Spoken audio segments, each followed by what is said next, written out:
Hey guys, tonight we are step straight into a medieval winter, where the moon hangs pale over jagged towers and the wind whistles like it owns the place. You're standing on a drawbridge dusted with frost, your breath puffing little clouds that drift away, as if even they don't want to linger here. Somewhere deep inside this stone beast, people are already trying to sleep, and you're about to join them. You probably won't survive this, at least not comfortably. So, before you get comfortable, take a moment to like the video and subscribe, but only if you genuinely enjoy what I do here. And while you're settling in, drop your location and local time in the comments, because I'm always curious who's listening while the rest of the world snores. Now, dim the lights, maybe turn on a fan for that soft background hum, and let's ease into tonight's journey together. You cross the threshold, and the first thing you notice is the cold. Not polite cold. This is ambitious cold. It's the kind that creeps up your boots, snakes around your ankles, and starts negotiating with your kneecaps. The stone beneath your feet is older than several countries and just as indifferent to your comfort. Castles, you quickly learn, are excellent at two things: keeping enemies out and letting winter in. The mainstream historical fact you bump into almost immediately is this: medieval castles were built for defense, not for warmth. Thick stone walls, sometimes 3 or 4 meters deep, made them nearly impossible to breach, but they also absorbed cold like a sponge and released it slowly, lovingly, all night long. Historians still argue whether builders truly understood just how miserable this would make daily life, or if everyone simply accepted numb toes as the price of survival. You wander through a corridor where your footsteps echo back at you, sounding judgmental. Narrow slit windows, perfect for archers, do absolutely nothing for sunlight or heat. There's a fire somewhere, you can smell it, but it feels about as useful as lighting a birthday candle in a freezer. You hug your cloak tighter and realize that, yes, cloaks double as medieval emotional support blankets. A quirky tidbit drifts in from the margins of history. Some castles had walls so damp and cold that moss grew indoors, quietly thriving while humans shivered. Imagine explaining that to a guest. "Welcome to my home. Please ignore the living wallpaper." First joke of the night. Airbnb reviews would be brutal. 5 stars for defense, 1 star for circulation. You're led toward where you'll sleep, and already you understand why people layered themselves like human onions. Your breath fogs, your nose goes pink, and you start wondering if hypothermia counts as a bedtime routine. The great irony is that castles look cozy in illustrations.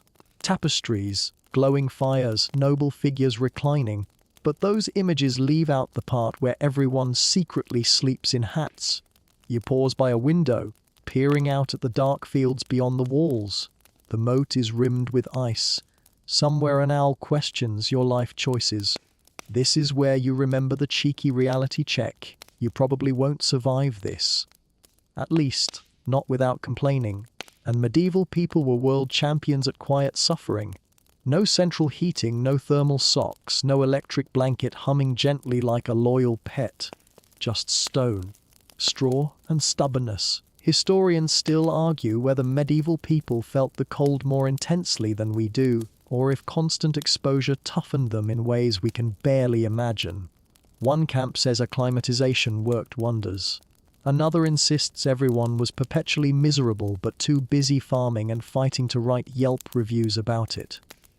As you keep walking, you pass a servant carrying armfuls of rushes, dried plants scattered on floors for insulation and hygiene. Mainstream fact number 2 sneaks in. Rushes were changed regularly, sometimes mixed with herbs to absorb moisture and smell less like, well, medieval feet. Sometimes they hid fleas. Sometimes they were the fleas. Second joke: medieval underfloor heating, but make it itchy. The cold isn't just temperature, it's a presence. It slides under doors, lurks in stairwells, waits patiently behind tapestries. You brush your hand against a wall and regret it instantly, because the stone feels like it's been saving up chill specifically for you. You shake your fingers and think fondly of modern radiators, those unsung heroes of bedtime. A fringe tidbit surfaces in some northern castles. Archaeologists have found evidence of double walls, an early attempt at insulation, with air trapped between layers of stone. It helped a little, like wearing two shirts instead of one in a blizzard. But hey, innovation starts somewhere. Historians still argue whether these were intentional thermal designs or just happy accidents of ambitious masonry. You finally reach the chamber where you'll sleep, and it's impressive. High ceiling, heavy beams, maybe a tapestry depicting someone heroically stabbing something. The bed, though, looks less inviting. Tall, wooden, and crowned with curtains that promise privacy but whisper nothing about warmth. You approach it cautiously, like it might bite. Before you climb in, you take stock of your outfit: linen shirt, wool tunic, hose cloak. Medieval fashion is basically a long-term relationship with wool. You consider sleeping in everything you own, which, spoiler, is exactly what people often did. Pajamas are a future luxury. Here, nightwear is just day clothes but flatter. Third light joke drifts in. You've never been so grateful for socks you don't have. You sit on the edge of the bed and feel cold rising up through the mattress, already plotting against your spine. Straw crackles softly beneath you, a sound that says, "Relax, this is normal, probably." The air smells faintly of smoke, wool, and history. Somewhere a fire pops, and you briefly fantasize about dragging the entire hearth into bed with you. Historians still argue whether medieval nights were truly unbearable or simply different. Some sources describe people sleeping deeply, exhausted by labor and routine. Others complain endlessly about drafts, frozen fingers, and waking to ice on the inside of windows. The truth, like your toes, probably lies somewhere in the middle, numb but functional. You lie back staring up at the shadowed beams, listening to the castle settle. Stone creaks, wind sighs, a distant guard coughs. This is your first night inside a medieval fortress, and already you understand the central question. How did anyone sleep here without freezing to death? The answer, you sense, will unfold slowly, layer by layer, fire by fire, trick by clever trick.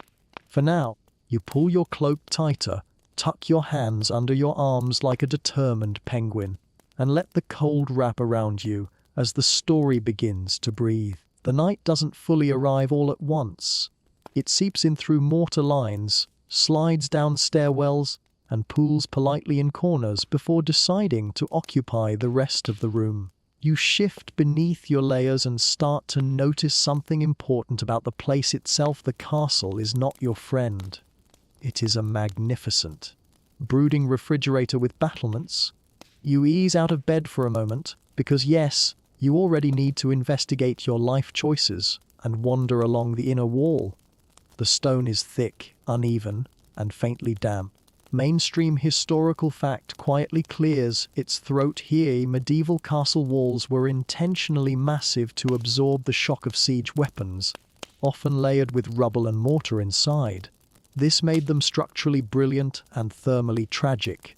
Once they cooled in winter, they stayed cold for days, sometimes weeks, radiating chill long after the outside air warmed again. You press your palm against the surface and feel the cold climb into your bones. It's not sharp, not sudden. It's patient, like it booked this appointment with your knuckles weeks ago. Historians still argue whether builders ever attempted serious insulation beyond thickness, or if they simply assumed everyone would cope, complain quietly, and die eventually like normal people. The corridors outside your chamber are long and narrow, perfect for funneling both enemies and wind. Arrow slits pierce the walls at intervals, letting moonlight in and heat out with ruthless efficiency. You peek through one and immediately regret it, because a breeze sneaks in and flicks your ear like an icy finger. Second joke of the night: medieval air conditioning, completely unregulated. A quirky tidbit drifts through your half-frozen brain. Some castles were built on hills not only for defense, but also for visibility and drainage. which unfortunately meant stronger winds at night. So yes, you are sleeping in a stone kite. Somewhere below, the wind howls around towers, slides up the walls, and whispers its ra summe through every crack it can find. You walk slowly because floors are cold enough to file taxes. Rushes crunch softly underfoot, releasing faint herbal scents mixed with something less poetic. This floor covering, historians tell us, helped insulate slightly by trapping air between plant layers and stone. It also absorbed spills, dirt, and whatever fell off boots, which means it doubled as the world's earliest compost heap. Historians still argue whether rush floors actually improved warmth in any measurable way, or if they were more psychological comfort than practical solution. You pause by a bend in the corridor where two walls meet, and here the cold feels stronger. Corners you realize are conspirators. The way thick masonry meets creates thermal bridges, places where heat flees faster and cold settles deeper. Medieval builders didn't have the vocabulary for this, but they had the lived experience. Certain chambers were simply known as the cold ones, and no amount of complaining changed that. Back in your chamber, you study the architecture more carefully. High ceilings, beautiful beams, grand proportions. In summer, this would be a blessing, letting hot air rise and disperse.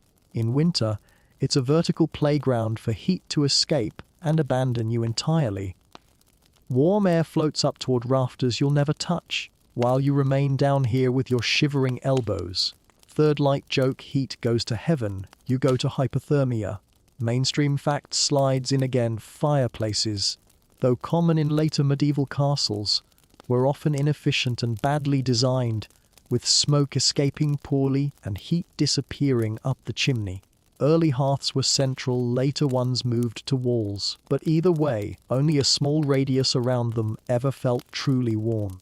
The rest of the room simply admired the idea of warmth from afar. Historians still argue whether the introduction of wall fireplaces significantly improved living conditions or merely shifted discomfort from smoky lungs to cold toes. Some records praise them as innovations, others complain they created drafts that made rooms colder once the fire died. You notice thick tapestries hanging on the walls, scenes of hunts, saints, and suspiciously muscular knights. These aren't just decoration. They're insulation. Wool and heavy cloth trap air, slow heat loss, and protect sleepers from direct contact with frozen stone. A fringe tidbit whispers that in some castles, entire rooms were lined with fabric during winter, effectively turning chambers into soft cocoons inside hard shells. Imagine the laundry bills. Medieval dry cleaning, beat it with a stick and hope for the best. You sit on a wooden chest and think about how architecture itself shapes your chances tonight. Small windows, thick walls, inward-facing courtyards, all brilliant for defense, all problematic for warmth. The castle is designed to survive attacks, not nights. Survival from enemy is excellent. Survival from January negotiable. Outside, wind rattles shutters and sneaks through warped frames. Wood shrinks in cold, opening tiny gaps that whistle like judgment. You stuff a scrap of cloth into one crack, performing the ancient art of medieval draft control. Historians still argue whether such improvisation meaningfully improved indoor temperatures or simply made people feel less helpless, which, to be fair, is half of warmth anyway. Another quirky tidbit surfaces: some castles were built with spiral staircases turning clockwise, ideal for right-handed defenders, but also excellent chimneys for cold air, channeling drafts straight upward through towers. So yes, even your staircase is conspiring against your circulation. You lie back down, now hyper-aware of every architectural betrayal around you. The bed stands near an outer wall, which is basically a slab of night. You consider dragging it inward, but realize furniture weighs approximately 1 medieval regret per kilogram. Instead, you pile more fabric between yourself and the wall, creating a makeshift thermal buffer. Modern interior designers would call this layered texture. Medieval people called it, "Please don't let me die." Historians still argue whether people arranged sleeping spaces seasonally, shifting beds toward inner walls in winter and outward in summer. Some household accounts suggest yes. Others suggest inertia won, and people simply complained louder in January. As you settle again, you begin to appreciate that the castle itself is the first challenge in this nightly battle. Before blankets, before clothing, before fires, there is stone, ancient, loyal stone, that does exactly what physics demands and nothing you desire. It stores cold all day, releases it all night, and never apologizes. Your breath slows. The room darkens further. Somewhere, a beam creaks as the temperature drops another invisible notch. You tuck your chin, pull fabric higher, and remind yourself that this is only the beginning. Architecture set the stage. Now the real strategies, the human ones, will begin. You don't sleep alone tonight, even if you wanted to. The castle has other plans. Somewhere beyond your chamber, down a winding stair, and through a pair of doors that groan like they're auditioning for a ghost story, lies the Great Hall, and eventually curiosity or desperation for warmth draws you there. You wrap your cloak tighter and venture out, following the low murmur of voices and the flicker of firelight. The Great Hall opens around you like a stone cathedral laid sideways. Massive beams stretch overhead, lost in shadow. Long tables stand in rows, scarred by knives and spilled ale. At the far end, a hearth roars bravely, flames licking upward, throwing amber light across shields and banners. This, you realize, is where much of the castle sleeps. Mainstream historical fact settles in beside you. In many medieval castles, servants, soldiers, and retainers slept in the Great Hall itself, especially in colder months. Privacy was a luxury. Warmth was communal. After feasts ended and tables were cleared, pallets and straw mattresses appeared, spreading across the floor like a low-budget sleepover with swords.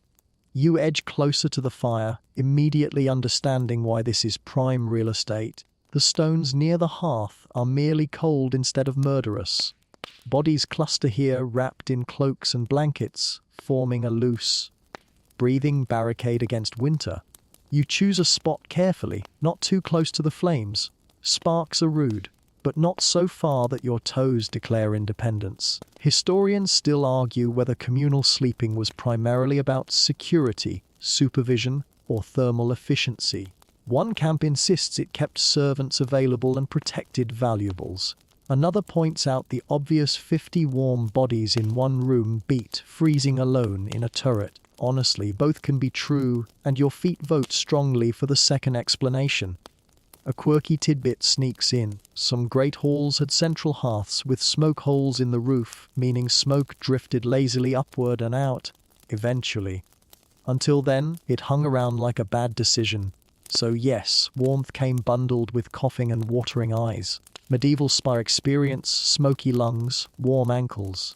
You settle onto a thin mattress stuffed with straw. It crackles politely, like it's cheering you on. Around you, people arrange themselves in patterns that make instant sense. Elders and children closer to the fire, younger and hardier souls toward the edges. Social hierarchy melts slightly in winter. Cold is the great equalizer, except for the Lord, who still has his own room. Of course he does. Third light joke arrives early. Nothing says bonding like synchronized shivering. As the hall quiets, the sounds change. Crackling fire, occasional snore. Someone muttering in their sleep about missing socks, which, frankly, is relatable across centuries. The air smells of wood smoke, damp wool, and faintly of stew that refuses to leave your memory. Mainstream fact tiptoes back in. The Great Hall was the heart of castle life, used for eating, meetings, celebrations, and sleeping. In early medieval periods especially, it functioned as an all-purpose communal space. Only later did private chambers become common, and even then, winter often drove people back together. You notice how bodies are arranged deliberately, almost artistically. People lie head to foot, alternating directions to maximize space and minimize accidental face breathing. Blankets overlap. Cloaks become shared borders. Someone's dog wedges itself between two sleepers, clearly aware of its thermal value. Historians still argue whether people actually slept well in such environments or merely collapsed into unconsciousness from exhaustion. Written complaints exist about noise, smells, and wandering mice, but also accounts of deep, dreamless sleep brought on by long labor and steady routine. You suspect both again. Humanity excels at sleeping through adversity when tired enough. A fringe tidbit curls up beside you in some halls. Hooks along the walls held portable wooden screens that could be arranged at night to block drafts and create semi-private sleeping bays. Think medieval cubicles, but colder and with more fleas. Innovation never sleeps, even if you desperately want to. The fire dims gradually, not extinguished but tamed. Someone feeds it a final log before surrendering to sleep. The heat fades slowly, and you feel the cold begin its counterattack, inching back across the stones. This is the nightly rhythm. Warmth rises, warmth falls, humans adapt. You roll onto your side, pressing your back gently against the warmth of another sleeper. Not romantic, strategic. Body heat migrates like gossip. You take it where you can. No one objects. This is normal. Personal space is a modern hobby. Mainstream fact floats past your drowsy mind. Medieval people often practiced segmented sleep. 2 shorter sleeps separated by a waking period near midnight. In halls like this, that meant people stirring, adding logs, whispering, praying, or just staring into embers before drifting off again. Historians still argue how universal this pattern was, but records from courts and monasteries suggest it was common. You half wake sometime later, the hall quieter, fire reduced to glowing bones. Someone nearby coughs. Another turns over, releasing a small cloud of warm air that feels like a gift. You pull your cloak tighter and drift again. Second joke of the section sneaks in. Congratulations, you've joined the world's least exclusive sleep club. Dress code wool. Amenities none. A cold draft creeps along the floor, finds your ankles and pauses like it's deciding whether to commit. You tuck your feet under the mattress, performing the medieval equivalent of closing the fridge door quickly. Somewhere, a rat considers your boots and decides against it, which feels like a victory. Historians still argue whether communal sleeping reduced illness by sharing warmth or increased it by sharing everything else. Plagues aside, winter colds surely loved these arrangements, but survival trumped comfort and warmth trumped privacy. As the night deepens, you become aware of the strange safety in numbers. Walls may be cold, but bodies are warm. The hall, for all its drafts and echoes, feels alive in a gentle way. Breathing sinks. Fires glow. The castle exhales. You realize something important. Sleeping in a medieval castle isn't about conquering the cold alone. It's about surrendering to community, to shared discomfort, to the quiet agreement that tonight, warmth is a group project. Your eyes grow heavy. The cold recedes just enough to let sleep claim you. Stone looms above. Fire sighs below. And for the first time tonight, you're not thinking about freezing to death. You're thinking about dreams. Morning never truly arrives in a castle. It just sort of unfreezes. You wake slowly, tangled in fabric and faint regret, your breath still fogging the air. Around you, bodies stir, cloaks shift. Someone yawns like they're trying to swallow the entire great hall. The fire is a sad constellation of embers now, offering more emotional support than actual heat. Your joints creak as you sit up, which feels unfair, because you didn't even do anything athletic, just existed in medieval winter. As people begin to disperse, you follow the flow toward quieter corridors, climbing a narrow stair that leads upward away from the communal sprawl. This, you're told, is where the more fortunate sleep. Private chambers, fewer snores, slightly fewer drafts, slightly. Mainstream historical fact arrives with a soft knock by the high Middle Ages. Nobles and high-ranking residents usually slept in private chambers, often called solar rooms or withdrawing chambers, located on upper floors and facing inward toward courtyards for protection and warmth.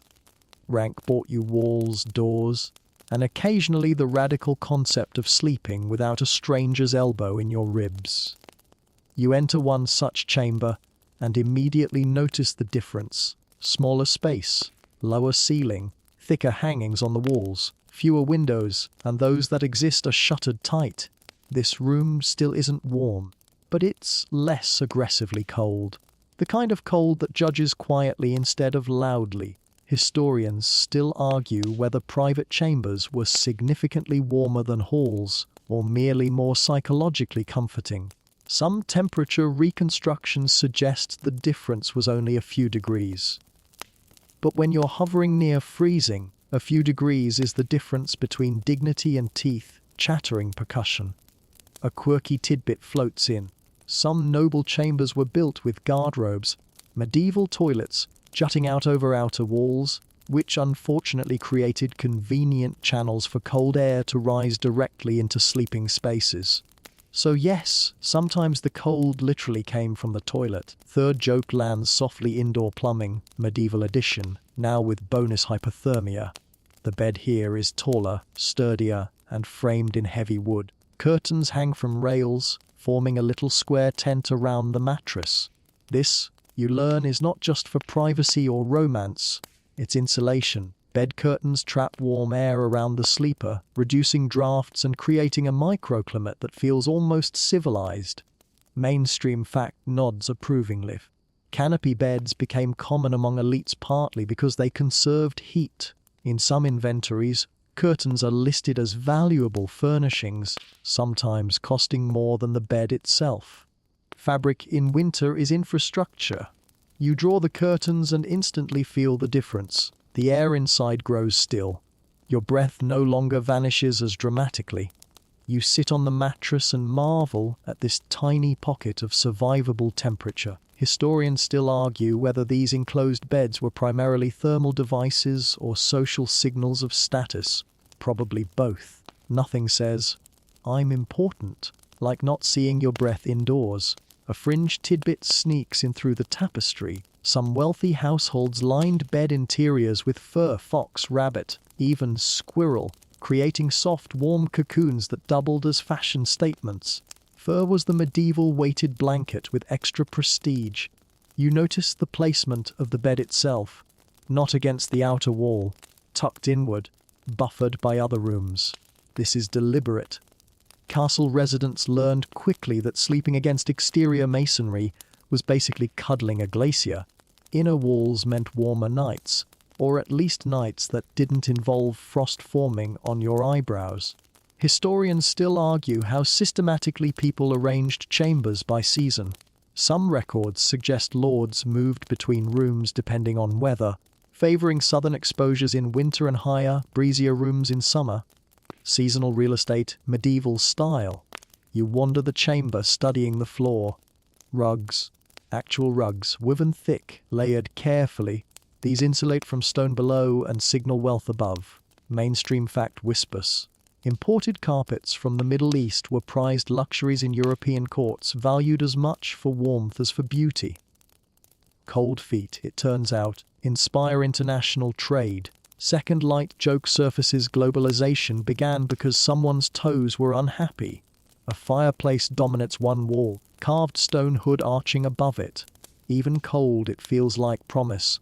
Firewood is stacked nearby, guarded like treasure.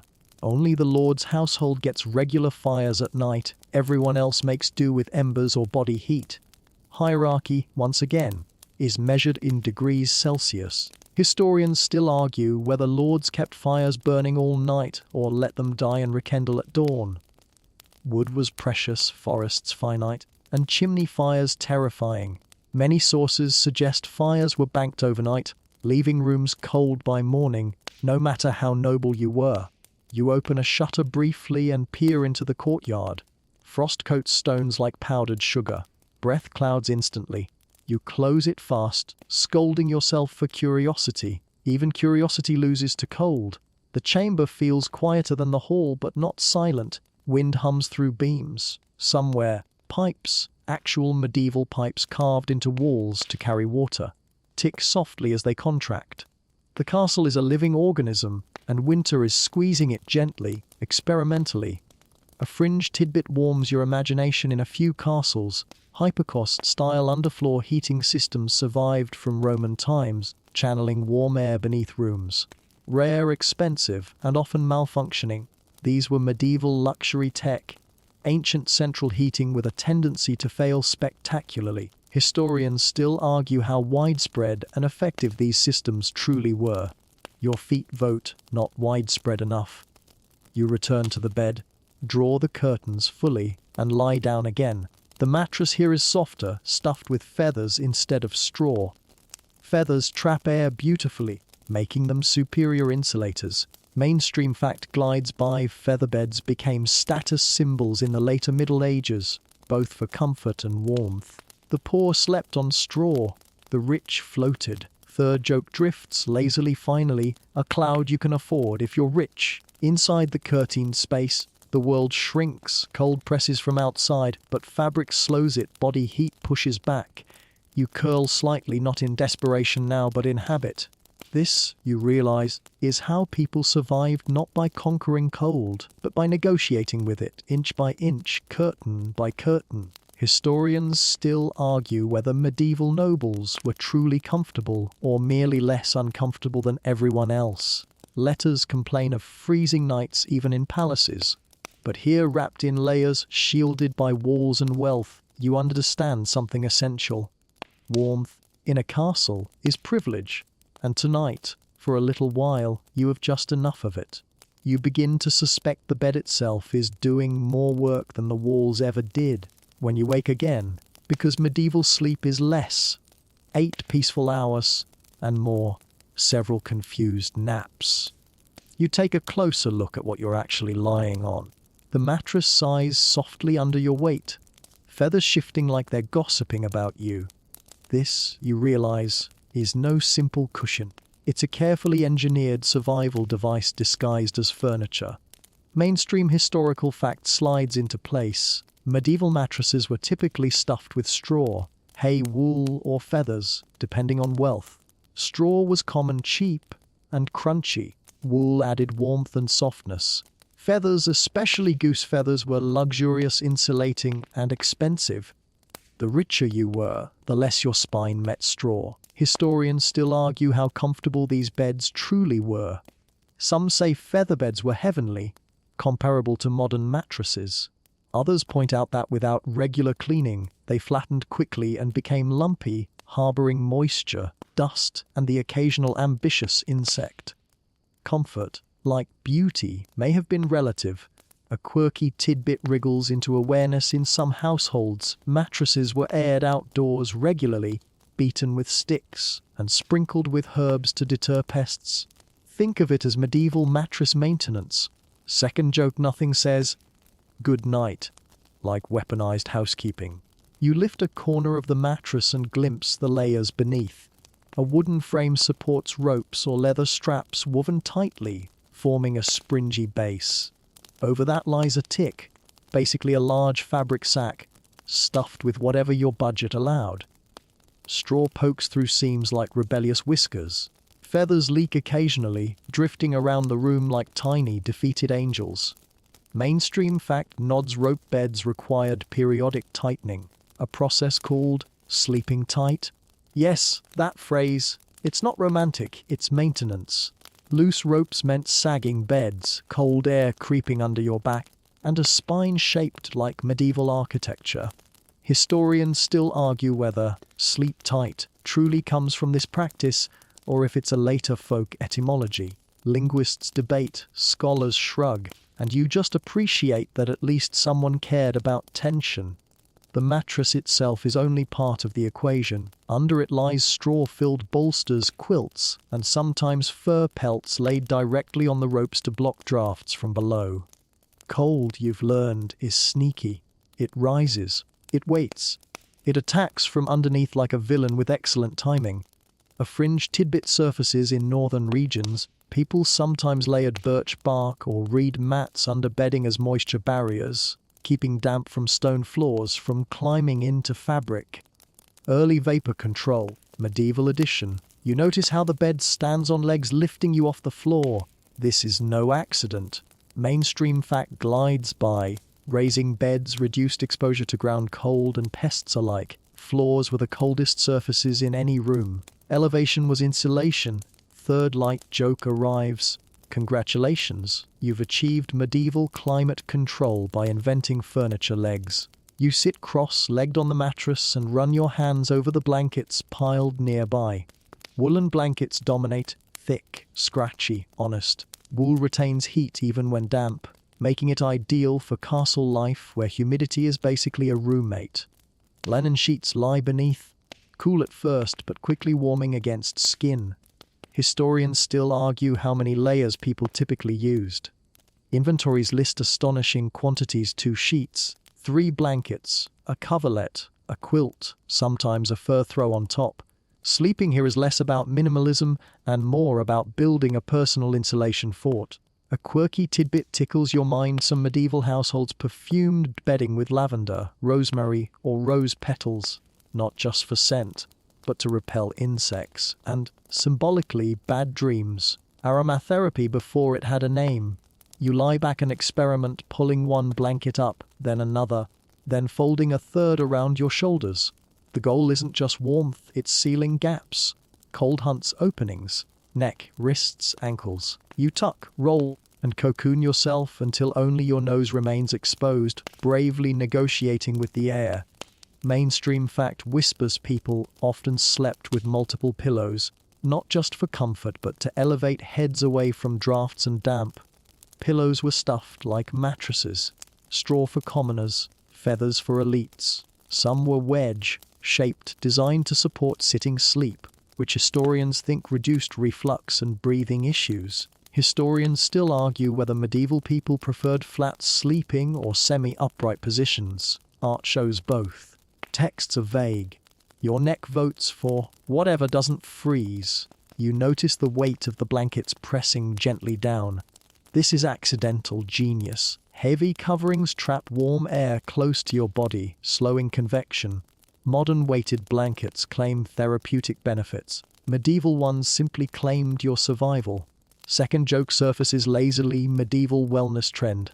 Buy 12 blankets and hope for spring. A fringe tidbit drifts in some cold regions. People placed hot stones or bricks wrapped in cloth at the foot of the bed before sleeping, pre-warming the layers. These were removed or left to cool slowly overnight, offering precious early warmth. You'll meet these little heroes properly later. For now, you admire the bed as a system, not a single object. Frame lifts you, ropes support you, ticks insulate you, blankets seal you, curtains shelter you. Everything works together like a medieval engineering project whose sole purpose is don't die at night. Historians still argue how often bedding was washed or replaced. Some say regularly, at least among the wealthy. Others suspect less frequently, citing the labor involved and the value of fabric. Either way, warmth probably mattered more than freshness in January. You shift, finding a sweet spot where your shoulders relax and the cold retreats to the edges of your awareness. The bed creaks softly, adjusting to you like an old friend who complains but cooperates. You realize something quietly important: the bed is where medieval technology shines. Not in weapons or towers, but here in fabric and feathers and rope. Against stone and wind, this is your last line of defense. Your breathing slows. The blankets grow heavier. The mattress remembers your shape. And for the first time since arriving, you stop thinking about the walls. You're thinking about how, against all odds, this ridiculous pile of straw and feathers is actually working. At some point in the night, you realize the bed is only half the battle. The other half is you. You wake again, not from cold exactly, but from the delicate imbalance between too cold and almost warm. One shoulder is cozy, the other plotting rebellion. This is when you understand that medieval sleep is less about finding comfort and more about constant, low-level temperature management. You are both sleeper and thermostat. You sit up and inspect what you're wearing because, yes, you are absolutely sleeping fully dressed. Mainstream historical fact glides in: most medieval people slept in their day clothes or simple linen nightshirts, layering garments deliberately to trap heat. Undergarments, tunics, hose, even cloaks stayed on. Pajamas, as a concept, are centuries away. Nighttime fashion is simply daytime fashion, but flatter and more desperate. Historians still argue whether people changed clothes specifically for sleep, or just collapsed as they were. Some sources mention dedicated sleeping garments among elites, but most evidence suggests layering what you already owned was standard. Laundry was labor, warmth was urgent. A quirky tidbit: wriggles free in winter. Some people slept wearing their hats. Not ceremonial hats. Plain wool caps designed to keep heat from escaping through the head. Considering how much warmth humans lose there, this was remarkably sensible. Also deeply unflattering. Second joke: medieval nightcaps, the original bad hair solution. You pull a soft wool cap over your ears and immediately feel smarter than your past self. The cold retreats slightly offended. Your tunic stays on. Your hose remain. You even keep your cloak draped across your torso like a wearable duvet. This, you realize, is layering as art. Mainstream fact nods approvingly. Layering traps air between fabrics, and trapped air is insulation. Multiple thin layers outperform one thick one. Medieval wardrobes, heavy on wool and linen, were accidentally perfect for this strategy. Historians still argue whether people intentionally understood insulation principles or simply followed tradition that happened to work. Probably both. You don't need physics to notice that more clothes equals less shivering. You tuck your shirt deeper into your hose, sealing a draft gap you didn't know existed. Ankles are swaddled, wrists disappear into sleeves. Neck gets a scarf because dignity is optional but warmth is mandatory. A fringe tidbit floats in. Some medieval travelers wore sheepskin-lined garments specifically designed for sleeping outdoors or in unheated inns. These coats doubled as blankets, cloaks, and emergency pillows. Early multitasking fashion with extra lanolin. Third light joke arrives. Medieval influencers would absolutely sell winter sleep cloaks for survival chic. You lie back down cocooned in textile. Your body heat slowly builds, trapped by fabric and feather and curtain. But then you notice something else: movement steals warmth. Every time you shift, cold air sneaks in. So you learn the ancient art of stillness. Mainstream fact whispers people often slept curled or on their sides in winter, reducing surface area exposed to air. The fetal position isn't emotional, it's thermodynamic. Historians still argue whether sleeping positions were culturally prescribed or simply instinctive responses to cold. Art shows sleepers lying flat, curled, even seated. Reality probably involved constant repositioning as limbs went numb and circulation protested. Your feet, predictably, are the problem. Toes freeze first, always. You slide them under your calves, then under a pillow, then finally wrap them in an extra strip of cloth torn from an old tunic. Improvisation is survival. A quirky tidbit surfaces in some regions. People knitted or sewed special foot sacks or bed socks worn only at night. Precursors to modern thermal socks. Medieval sleepwear, now with targeted toe technology. You sigh contentedly when warmth finally reaches your feet. Victory, however temporary. Mainstream fact drifts past: wool was king not just for clothing but for blankets and cloaks, because it insulates even when damp, resists flame better than linen, and breathes enough to prevent dangerous moisture buildup. Linen, though cooler, wicked sweat away, keeping skin dry and paradoxically warmer over long nights. Historians still argue whether people preferred wool on wool or linen next to skin with wool above. Inventories list both. Comfort likely varied by region, wealth, and personal tolerance for itchiness. You, personally, are willing to tolerate an entire sheep at this point. Skint joke slips in: if fashion magazines existed. Winter issue headline: layer until you forget your own name. You adjust again, creating a careful system: cloak across chest, blanket tucked under hips, spare tunic draped over knees.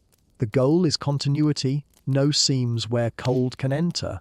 You begin to appreciate the choreography medieval sleepers performed nightly, half-asleep engineers fine-tuning fabric. A fringe tidbit warms your imagination. Some monks reportedly slept with their sleeves sewn shut in winter to prevent hands from slipping out and freezing. Extreme, yes. Effective, also yes. Historians still argue whether this was common practice or just particularly dedicated friars with cold knuckles. You test your hands, rubbing them together before tucking them under your armpits, an instinct older than language. Body heat redistributes slowly, kindly. The castle creaks, wind hums, but inside your layers, a small pocket of summer pretends to exist. Mainstream fact leans in gently. People often slept with scarves or neck cloths to prevent chill from settling in the throat, believed to cause illness. Night air, many thought, carried disease. Keeping the neck warm was both comfort and medicine.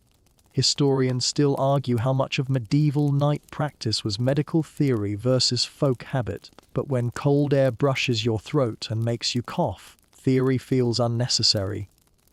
You settle again, finally approaching equilibrium. Not warm, never truly warm, but balanced. The cold is now outside your cocoon, knocking politely instead of kicking. Your breathing slows, muscles loosen. The weight of layers grounds you. This is what passes for luxury here, not comfort, but control. You realize something quietly triumphant. You are no longer enduring the cold. You are managing it. And in a medieval castle, that counts as a very good night. Somewhere in the depths of the castle, fire is fighting a lonely, heroic battle. You wake to the faint crackle of embers and the dull awareness that one side of you is warm, while the other has apparently joined the Ice Age. You open one eye and spot the culprit, the fireplace, glowing faintly across the chamber, radiating just enough heat to remind you what you're missing. Mainstream historical fact settles beside you. Fireplaces were the primary heating source in medieval castles, but they were astonishingly inefficient. Early designs lacked proper flues, drew poorly, and sent most of their heat straight up the chimney. Even later wall fireplaces warmed only a small area directly in front of them. If you weren't close, you weren't warm. Historians still argue whether fireplaces significantly improved indoor comfort or merely created the illusion of warmth. Temperature reconstruction suggests that a blazing hearth might raise a room's temperature by only a few degrees, and only near the fire itself. Stone walls absorbed heat greedily and gave nothing back. You swing your legs out of bed and pad toward the hearth because science demands experimentation. The closer you get, the more dramatic the temperature difference becomes. 1 step tolerable, 2 steps pleasant, 3 steps, yes, life is good, 4 steps. Congratulations, you are now roasting one shin while the other remains emotionally distant. Second joke lands gently. Medieval climate control? Turn until evenly toasted. The fire sits inside a vast stone hood, blackened with centuries of soot. Logs lie arranged carefully, thick at the back, thinner toward the front. Someone knew what they were doing. A small pile of ash glows faintly, heat radiating in shy pulses. You hold your hands out and sigh, watching your fingers regain color like they're remembering how blood works. Mainstream fact nods wood was precious, labor-intensive to cut, dry, and transport. Fires were tended carefully, often allowed to burn low overnight rather than roaring continuously. Fuel economy mattered. Forests were finite. Chimney fires were terrifying. Historians still argue how often fires burned all night in winter. Some sources suggest elite households maintained them continuously, others that they died down and were rekindled at dawn. Either way, no one wasted wood just so you could feel cozy at 3 a.m. A quirky tidbit warms your imagination. In some castles, hearths were deliberately oversized, not for heat but for cooking and spectacle. Giant fireplaces could roast entire oxen. Heating the room was a secondary bonus. Medieval priorities feed many, warm few. You notice the way smoke stains the stone above the fire, curling like ancient fingerprints. Even with a flue, smoke lingers, drifting into the room, clinging to tapestries and lungs. This warmth comes with consequences. Your eyes sting slightly. Your throat feels dry. Third light joke, medieval aromatherapy, notes of oak ash, and impending cough. Mainstream fact slips in again. Chimneys, once introduced widely in the 12th and 13th centuries, transformed castle interiors by allowing fireplaces in upper rooms. Before that, central hearths filled halls with smoke, and roofs simply vented it through holes. Chimneys were revolutionary, but still imperfect, often leaking heat and drawing poorly. Historians still argue how quickly chimney technology spread and how standardized designs became. Some castles boast elegant flues and hoods, others look like architectural afterthoughts, patched and modified over centuries as builders learned by trial, error, and occasional suffocation. You crouch closer, basking in the glow, and notice how the heat rises. Your hands warm, your face flushes, your feet remain offended. Heat climbs, cold stays loyal to the floor. Physics, once again, is not on your side. A fringed tidbit flickers into view in some chambers. Metal reflectors were placed behind fires to bounce radiant heat forward into the room. Early heat engineering, medieval edition. Rare, expensive, and occasionally warping from prolonged use. These devices were small miracles of comfort. You search for one here but find only stone. The fire does what it can, valiantly warming a cone of space about 3 feet wide. Outside that cone, winter waits patiently, arms crossed. Mainstream fact whispers. Fireplaces also created drafts, pulling cold air in through cracks and windows to feed combustion. So while the fire warmed one area, it actively chilled others. A thermal trade agreement nobody negotiated. Historians still argue whether some rooms were actually colder with fires than without, due to increased airflow. The answer seems to be sometimes yes. Congratulations, you invented heating that also cools. Second joke drifts in medieval HVAC. Heating very ambitiously. Cooling. You stand rotating slowly like a rotisserie scholar, trying to warm both sides evenly. It works briefly. Then you step back and immediately feel the cold reclaim you, offended that you left its jurisdiction. You stir the embers gently with a poker, releasing a small burst of heat that feels like a gift. Sparks leap, die quickly. The fire sighs. It is tired like you. Mainstream fact glides past. Ashes were sometimes saved and banked overnight, insulating coals beneath, allowing quick rekindling in the morning. Fire management was a skill passed down quietly among servants, cooks, and guards. Without them, mornings were brutally cold. Historians still argue whether specialized fire tenders existed in large castles, or if everyone simply took turns. Either way, someone's job involved staying awake so everyone else didn't freeze, which feels deeply underappreciated. You return to bed reluctantly, dragging a little stolen warmth with you like contraband. As you settle back under layers, you realize something fundamental. Fire is not the solution. It is a supplement. It offers moments of relief, islands of warmth in a sea of cold. But the real defense is still fabric, bodies, walls, and patience. Fire cannot defeat winter in a castle. It can only negotiate temporary truces. Your breathing slows again. The glow fades. The room cools. Somewhere behind stone and ash, embers cling to life. And you, wrapped in wool and feathers, cling with them. You discover very quickly that fabric, not fire, is the castle's secret weapon. Back in your chamber, you notice the bed again, but this time you look upward. Above you, rails curve delicately, supporting layers of heavy cloth that fall around the mattress like theater curtains waiting for their cue. You draw them closed and instantly feel the world shrink. Mainstream historical fact settles gently. Bed hangings and canopies were widespread in medieval households, not just for privacy or decoration, but for warmth. Thick wool or linen curtains trapped body heat, blocked drafts, and created a small, insulated chamber within the chamber.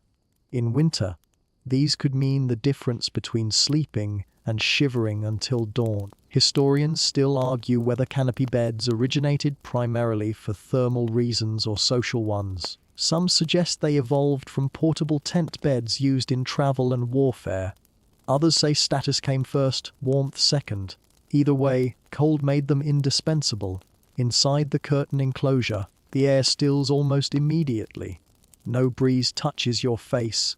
The faint hiss of wind beyond the fabric becomes distant, muffled, as if someone turned winter down to a whisper. You lie back and marvel at how something so simple feels so effective. Second light joke floats in. Congratulations. You've built a medieval sleeping fort, and yes, it absolutely counts. You run your hand along the inner curtain. Thick, slightly rough, faintly smelling of lanolin and smoke. This fabric has seen winters before you. It knows what it's doing. Mainstream fact glides by. Noble beds often had multiple layers of hangings. Outer decorative curtains, inner insulating ones. Sometimes even a fabric ceiling called a tester to prevent warm air from escaping upward.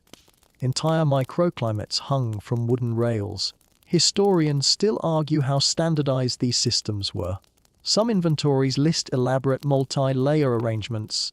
Others describe simpler single-curtain setups. Wealth, region, and fashion all shaped how much fabric surrounded your sleep.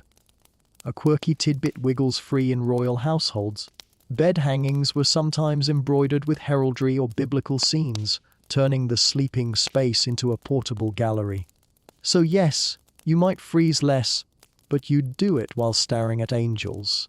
You pull the curtains tighter, sealing a small gap near the foot of the bed.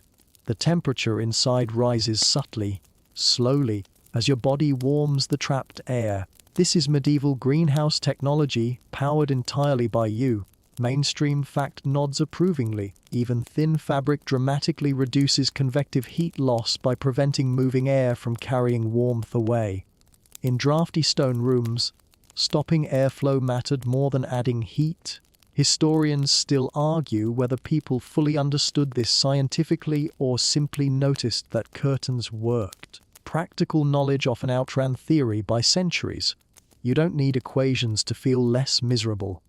Third light joke drifts lazily. Medieval engineers. Have you tried more blankets, but vertically? You notice something else now. The curtains also soften sound. Wind fades. Footsteps outside dull. Even the distant clink of armor somewhere in the castle becomes less intrusive. Warmth and quiet arrive together, like shy guests finally settling in. A fringe tidbit surfaces in some households. Temporary fabric screens were erected around beds in winter, even without full canopies, creating ad hoc bedrooms inside larger chambers. Portable architecture for sleep, medieval IKEA, but colder and with fewer instructions. You lie still, breathing slowly, letting the small space fill with warmth. Moisture from your breath fogs faintly, then clears. The fabric absorbs dampness, helping prevent condensation from forming directly on stone. Accidentally brilliant. Mainstream fact whispers, tapestries served a similar purpose on walls, insulating rooms and reducing radiant heat loss.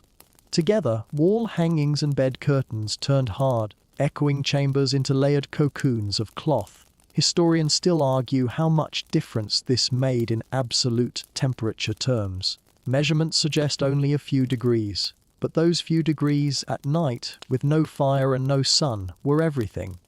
You test it experimentally, slipping one hand outside the curtain. Cold slaps it immediately, rude and unapologetic. Inside, warmth lingers. You pull your hand back in and feel grateful in a way only freezing people can.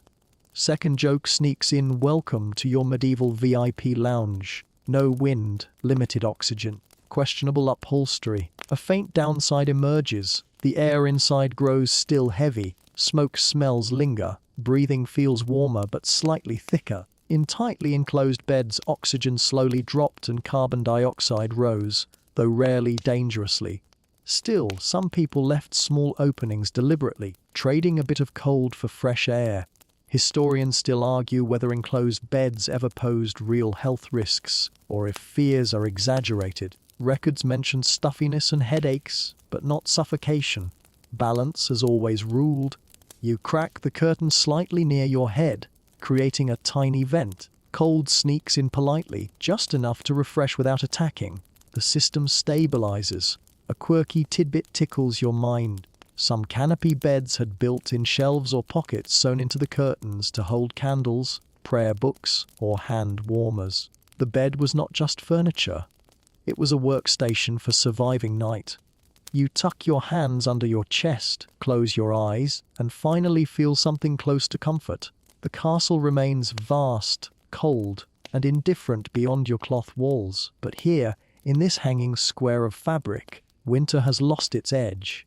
Mainstream fact murmurs one last time for travelers, portable canopy beds were carried from place to place, ensuring warmth and privacy in unfamiliar castles and inns. Sleep architecture on the move. Historians still argue how common such portable beds were outside elite circles. Probably rare, probably wonderful. Your breathing evens out. The fabric sways faintly with each movement, like a ship's cabin at anchor.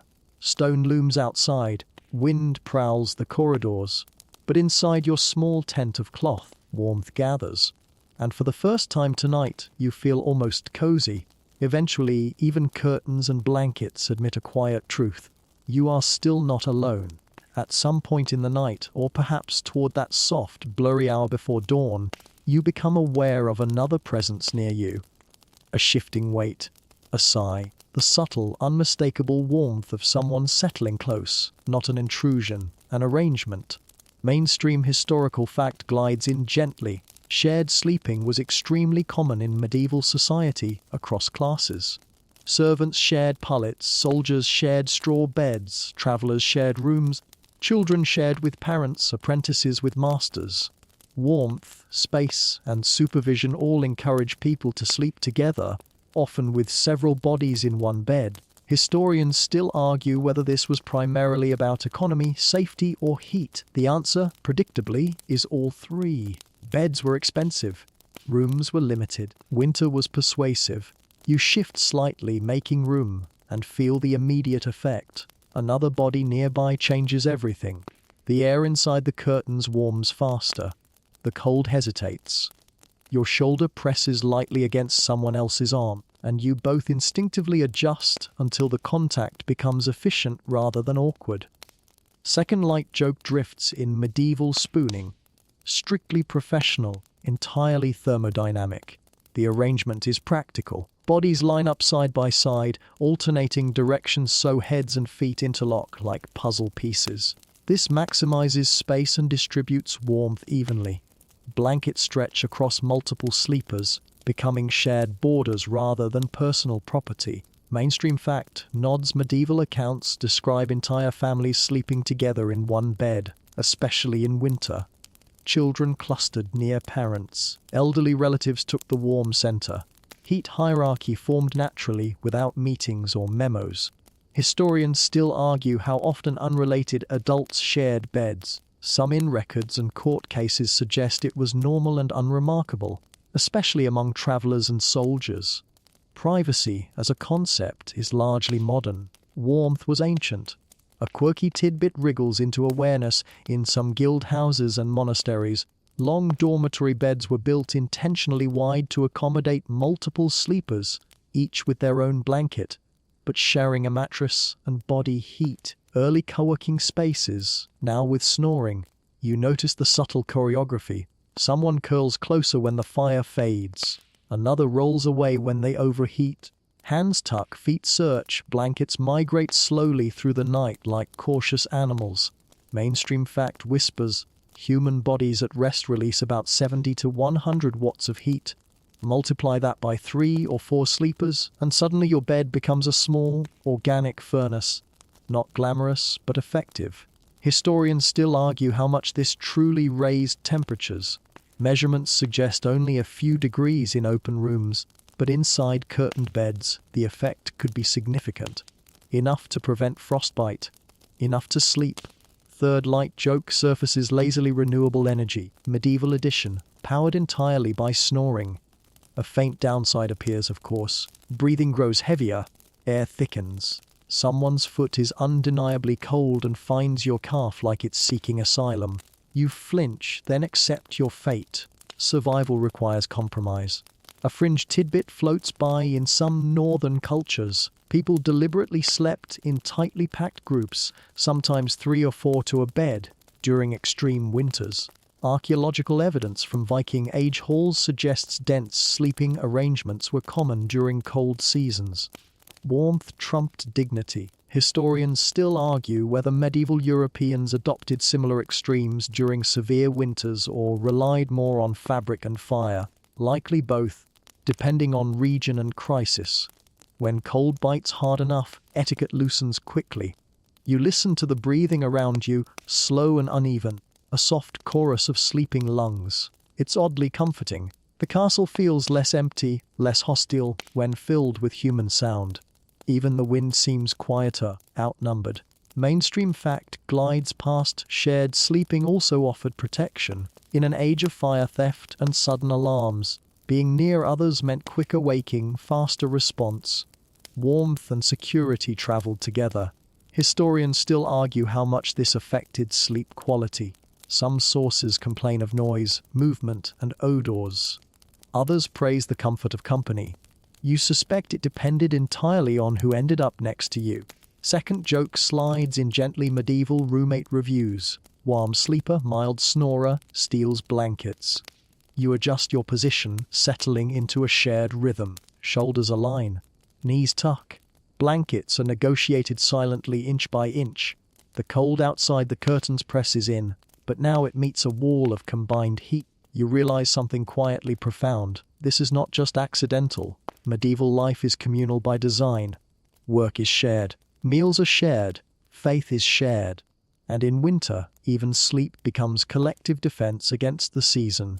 A quirky tidbit tickles your half-dreaming mind in some folklore. Sleeping alone in winter was considered unlucky or even dangerous, believed to invite illness or spirits. Warmth was physical protection and symbolic safety. Historians still argue how much superstition shaped sleeping habits. But when you lie here, surrounded by warmth and breath, it's easy to see why solitude felt risky. Your eyelids grow heavy again. The weight beside you anchors you. Heat pools slowly between bodies, lingering where skin nearly touches, building invisible walls against the cold. Stone still surrounds you. Wind still prowls the towers. But in this bed, under these curtains, among these quietly breathing strangers, winter has fewer ways in. You drift not alone, and for once not cold. Just when you think the bed has collected every possible heat source, something warm shifts against your feet. At first you assume it's another sleeper, but the movement is different, lighter, more deliberate, accompanied by a faint huff and the whisper of fur brushing wool. You open one eye and see the outline of a dog curled neatly at the foot of the bed, tail tucked, nose buried beneath its own flank. Mainstream historical fact pads in softly animals were commonly allowed inside medieval sleeping spaces, especially dogs and cats, both for companionship and warmth. Lapdogs slept with nobles, hunting hounds slept near hearths, cats roamed freely, choosing beds like mobile heating units with opinions. Historians still argue how widespread this practice truly was. Some sources praise animals as comforters and pest control. Others complain about fleas, smells, and occasional territorial disputes over blankets. Reality, as always, involved fur, warmth, and compromise. The dog at your feet sighs, releases a little cloud of heat, and promptly becomes the most effective radiator in the room. Second light joke drifts. In medieval central heating, now with loyalty and drool, you stretch cautiously, mindful not to offend this four-legged furnace, and feel the difference immediately. Your toes, previously negotiating with frost, now bask in steady warmth. Blood flows back in with a polite tingling, like circulation returning from exile. Mainstream fact nods. Animals generate substantial body heat relative to their size, and when curled tightly, they conserve it efficiently. In cold climates, sleeping with animals has been documented worldwide as a survival strategy, from Arctic cultures to European peasants. Historians still argue whether nobles encouraged pets in bed primarily for affection or insulation. Portraits show tiny dogs perched beside ladies. Letters describe beloved companions warming laps and feet. Whether sentimental or strategic, the effect was the same. A quirky tidbit scampers in. In some rural households, chickens were brought indoors at night during extreme cold, sometimes even kept in baskets near beds for warmth and safety. Imagine drifting off to sleep with a hen softly clucking beside you. Third joke, medieval white noise machine, now with feathers. The dog shifts again, pressing more firmly against your ankles, clearly optimizing its own comfort. You do not object. This is a mutually beneficial alliance. You provide shelter, it provides heat. Civilization advances one paw at a time. Mainstream fact whispers larger animals, sheep, goats, even calves, were sometimes kept in lower rooms of peasant houses during winter, their body heat warming living spaces above. Castles rarely went that far indoors, but stables were often built directly beneath chambers to let warmth rise. Historians still argue how intentional this design was. Some believe it was deliberate early thermal planning. Others think it was convenience that happened to help. Either way, livestock became structural insulation. You imagine sleeping above a stable, warm air drifting upward, mingled with aromas. Comfort is relative. Second joke slides in underfloor heating. Medieval farmhouse edition, now with authentic barn scent. Back in your chamber, smaller animals rule. Cats appear silently, choosing the warmest laps, the softest blankets, the most important people.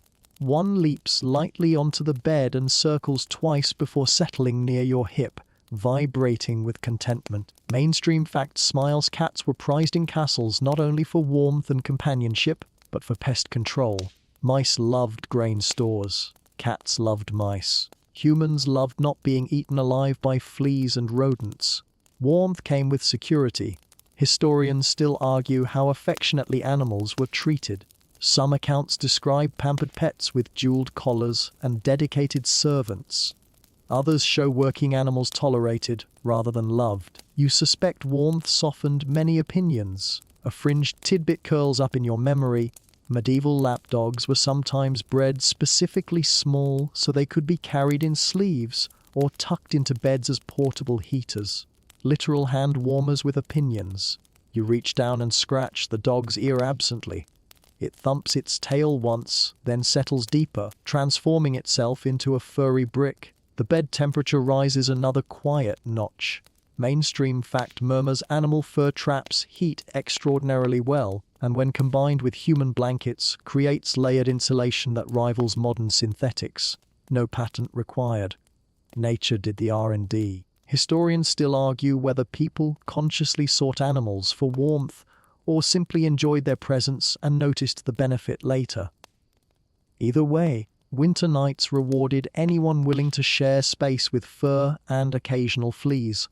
You notice the cat's steady purr, vibrating gently through the mattress. That vibration, modern studies say, can promote relaxation and even healing.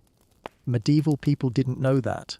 They just knew it felt good and made sleep easier. Third light joke drifts lazily. Medieval therapy animal, prescribed for cold feet and existential dread. Of course, there are risks. Fleas hitch rides, for sheds. Someone wakes sneezing. Sometimes animals fight in the night, scattering warmth and dignity in equal measure. But tonight, peace reigns. Historians still argue how much animals contributed to overall nighttime warmth in castles.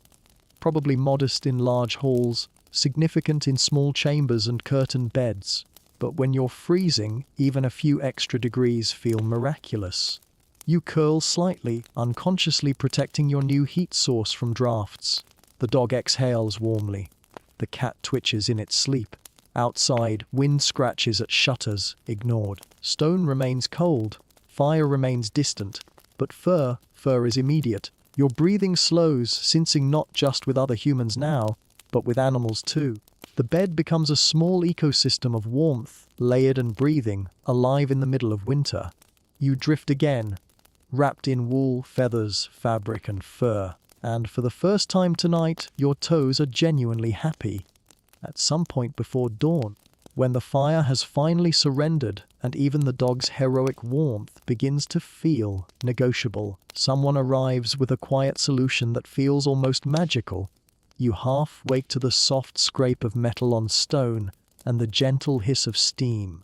A servant slips into the chamber carrying something heavy and carefully balanced, a long-handled metal pan, its lid glowing faintly, warmth radiating from it like a secret. Mainstream historical fact glides in. Warming pans were widely used in medieval and early modern Europe to heat beds before sleeping. These were metal containers, often brass or copper, filled with hot embers, sealed, and slid between sheets to warm mattresses and blankets. Historians still argue how early these devices became common. Some trace them back to the late Middle Ages, others to the Renaissance. But written records and household inventories suggest that by the 14th and 15th centuries, elite households relied on them heavily in winter. The servant lifts the blankets near your feet and slides the pan carefully along the mattress, moving it slowly to spread heat without scorching fabric. Or you feel warmth bloom beneath you, gentle and steady, like a captured sunset tucked into your bed. Second light joke floats in. Medieval hot water bottle, now with actual fire and mild danger. You relax immediately, muscles loosening as heat seeps upward through feathers and cloth. This is different from body warmth. This is direct, deliberate, planned heat. Luxury in its purest form. Mainstream fact nods.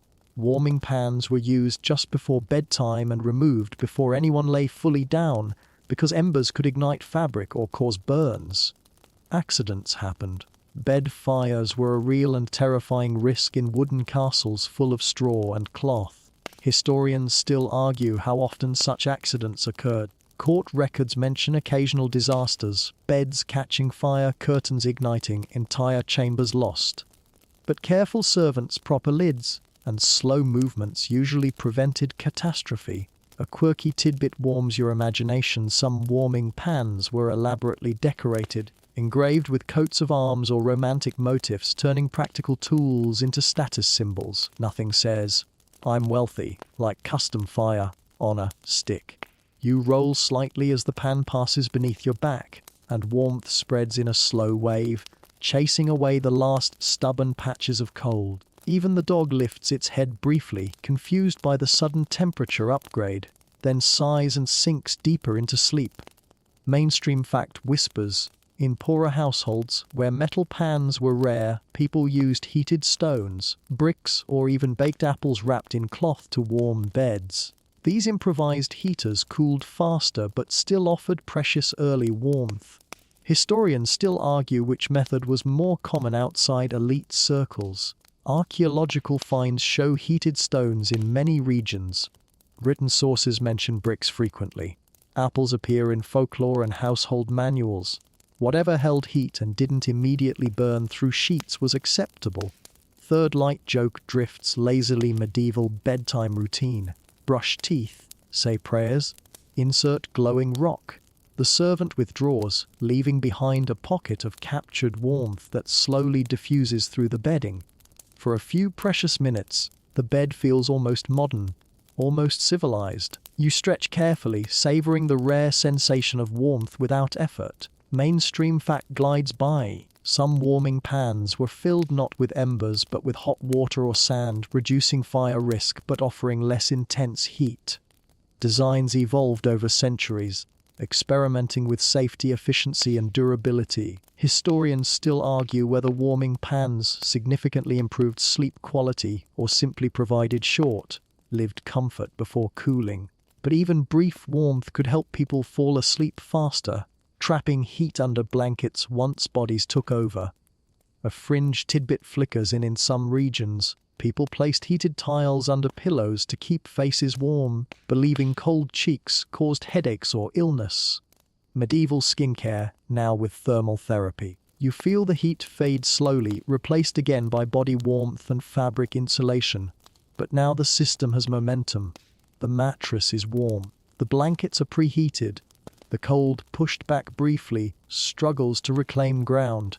Second joke sneaks in. Winter defeated for approximately 20 minutes. Still, those minutes matter. Your muscles fully relax. Breathing deepens. The line between waking and sleep softens into something gentle. The castle creaks around you, but now it sounds distant, less threatening. Mainstream fact murmurs in large households.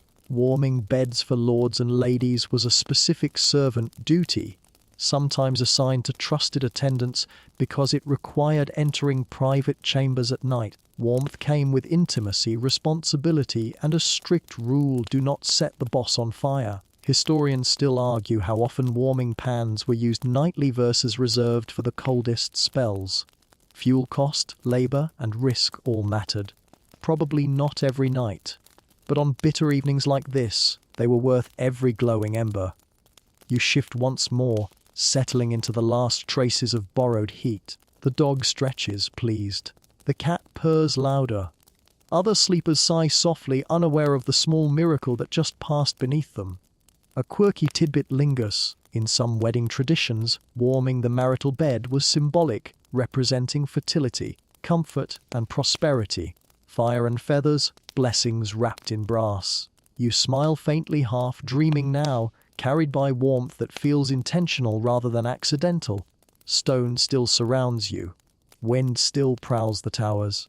But for this one quiet hour, thanks to metal embers and careful hands, winter has been politely escorted out of your bed. And you finally, blissfully, fall all the way asleep. Sometime deep in the night, when dreams grow heavy and thoughts drift strangely, you become aware of your head, not because it hurts, because it's warm. This surprises you. You blink slowly and realize you're still wearing the wool cap you pulled on earlier, now slightly crooked, pressing gently over your ears.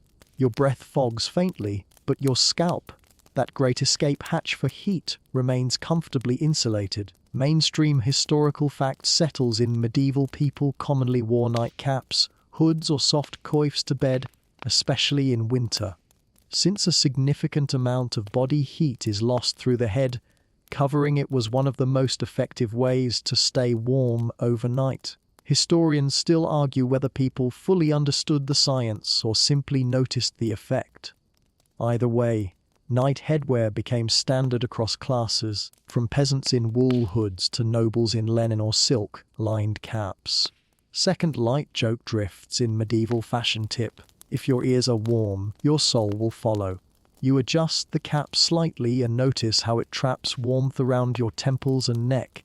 No drafts sneak down your collar now. No icy whisper slides behind your ears. Small change, enormous impact. Mainstream fact nods: neck warmth mattered almost as much as head warmth. Scarves, kerchiefs, and high collars were often worn at night to protect the throat, believed to be especially vulnerable to night air, which medieval medicine blamed for coughs, fevers, and mysterious lingering ailments.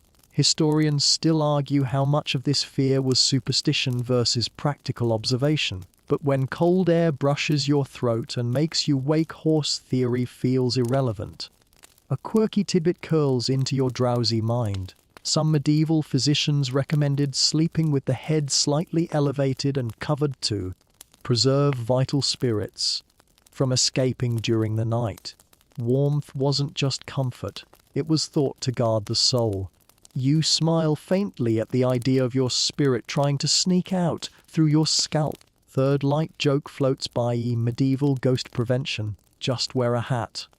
You become aware of your pillow now, thick and supportive beneath your head. It's stuffed with feathers, not straw, a small luxury that insulates as well as cushions. Feather pillows trap warm air beautifully, keeping your face from chilling against colder layers beneath. Mainstream fact glides past: pillows in medieval households varied widely. Straw for the poor, wool for the modest, feathers for the wealthy. Some were long bolsters shared between sleepers, others individual. Pillows were valued items, sometimes listed carefully in wills. Historians still argue how common personal pillows were among commoners. Some evidence suggests many shared one bolster per bed. Individual pillows may have been a mark of comfort and status. You nestle deeper, tucking your chin slightly, sealing another vulnerable gap. Your breath warms the air near your face, trapped by cap and curtain, creating a tiny personal climate. A fringe tidbit flickers in some regions. People slept with thin cloths tied loosely over their mouths and noses, believed to warm inhaled air and prevent illness. Early face masks, minus the science, plus a lot of faith. Mainstream fact murmurs: layered head coverings also absorbed sweat and moisture, keeping hair dry and preventing chills from dampness. Wool and linen worked together, one insulating, one wicking, like an ancient moisture management system. Historians still argue whether medieval people perspired significantly at night under all these layers. Some accounts mention waking damp but warm, preferring sweat to shivers. In winter, dryness mattered less than survival. Second joke sneaks in. Medieval spa motto: better damp than dead. You shift slightly and notice your shoulders remain warm too, wrapped in overlapping collars and scarves. The clothing you wore to bed now acts like a built-in sleeping bag, sealing heat around your core. Mainstream fact nods. Sleeping in layers reduced the need for extra blankets, which were heavy, expensive, and difficult to clean. Clothing was easier to manage, repair, and adjust through the night. Historians still argue whether people removed any garments before sleeping. Some sources suggest belts, shoes, and heavy outer cloaks came off, but underlayers remained. Comfort balanced against readiness. Sleeping dressed meant you could wake and move quickly if alarms sounded. A quirky tidbit warms your imagination. Soldiers often slept fully armored during campaigns, sometimes even in mail shirts, relying on padding beneath for warmth. Not comfortable, but warm and instantly battle-ready. Medieval insomnia now with clanking. You are grateful your only armor tonight is wool. Your breathing evens out again, slow and steady. Heat now circulates efficiently, no longer escaping wildly from head, neck, or wrists. The system feels complete. Stone presses cold beyond fabric and fur, but inside your layers equilibrium reigns. Mainstream fact whispers one more time. People often owned multiple caps specifically for sleeping, lighter than daytime hoods, softer against skin. Night fashion existed, quietly, without mirrors or runways. Historians still argue how fashionable nightwear truly was. Probably not very. But warmth has its own aesthetic. Third light joke drifts lazily medieval bedtime look. I woke up like this, but with more wool. You sink deeper into the mattress, the world narrowing to breath, fabric, and distant wind. The dog shifts once, the cat twitches. Somewhere, a guard walks a corridor, boots echoing faintly. Your head stays warm. And when the head is warm, the rest of you finally believes it might survive until morning. You drift again, this time without interruption, carried gently toward dawn. Just when you think you've sealed every gap, blocked every draft, and convinced winter to mind its own business, a thin ribbon of cold sneaks across your cheek. You frown in your sleep, turn your head, and realize something important. The castle is breathing. Wind presses against outer walls, finds hairline cracks in mortar, whispers through warped doorframes, and slides under thresholds like it owns the place. No blanket can stop that, no curtain can defeat it entirely. So medieval people learned a quieter, humbler art. They plugged the castle. Mainstream historical fact glides in drafts were a constant problem in stone buildings, and medieval residents routinely stuffed cracks, seams, and door gaps with cloth, straw, wool, or leather to block cold air. Draft stopping was not decoration, it was survival. Historians still argue how systematic this practice was. Some believe it was casual improvisation, others point to household accounts listing door cloths and window rolls, specifically for winter use, suggesting organized seasonal preparation. You sit up slightly and scan the chamber. Along the bottom of the door, a thick roll of fabric rests like a sleepy animal pressed firmly against the threshold. Around the shutters, wedges of cloth are tucked into corners. Even the keyhole wears a tiny wool plug, because cold, apparently, respects no privacy. Second light joke drifts in medieval home improvement. Cork and conquer. You reach down and adjust one of the cloth snakes along the floor, feeling cold air retreat instantly. The difference is subtle but real. The hiss of wind softens. The air stills again. Mainstream fact nods. Doors and windows in medieval castles rarely fit tightly. Wood warped with humidity and age, iron hinges sagged, stone frames shifted. Gaps were inevitable. Plugging them became routine winter maintenance. Historians still argue whether castles ever achieved truly airtight rooms. Probably not. Ventilation mattered for smoke and moisture, but reducing the worst drafts made rooms far more livable. A quirky tidbit sneaks in some regions. People smeared wax, tallow, or even clay into cracks in walls and window frames to seal them for winter, then scraped it out in spring. Seasonal ceiling. Medieval edition. You lie back down and notice how much quieter it is now. Wind still roams outside, but its fingers no longer reach you. Silence, like warmth, has been negotiated. Mainstream fact whispers heavy wooden doors often had thick leather hangings draped over them in winter, both to block drafts and to insulate the room. These door curtains could be layered, sometimes doubled, creating fabric airlocks between chambers. Historians still argue how common such hangings were outside elite spaces. But tapestries on walls and doors appear frequently in records, suggesting fabric barriers were standard wherever wealth allowed. Third light joke floats by medieval privacy policy. If the door leaks air, add more curtains. You shift your shoulders and notice another small trick. The bed is positioned deliberately away from the door and windows, angled toward inner walls. This reduces direct exposure to drafts, even when the room itself leaks, like a philosophical argument. Mainstream fact nods again. Bed placement mattered enormously. People learned by experience which corners were cold, which walls sweated damp, which doors hissed at night. Furniture migrated seasonally like indoor wildlife. Historians still argue whether castles had winter chambers, used exclusively during cold months. Some records describe moving entire households to smaller, more insulated rooms each autumn. Others suggest people simply adapted where they were. A fringe tidbit flickers in a few castles. Archaeologists have found grooves carved into stone floors near doors, likely designed to hold draft boards or thick beams pressed against thresholds to block wind. Permanent architecture for temporary cold. You smile faintly impressed. Even stone can learn. Second joke slides in gently. Medieval weatherproofing. No warranty. Excellent persistence. The air inside your curtained bed now feels stable. No sudden chills. No wandering fingers of frost. Your breathing warms the small space without being stolen immediately by moving air. This is the quiet victory most people never notice. Mainstream fact murmurs. Blocking drafts reduced not only cold but moisture, which caused mold, rot, and illness. Dry air meant healthier lungs, fewer chills, and better sleep. Winter was fought on many fronts. Historians still argue how much medieval people connected drafts with disease. Some medical texts warn against night winds, entering the body through ears and nostrils, blamed for paralysis, coughs, and fever.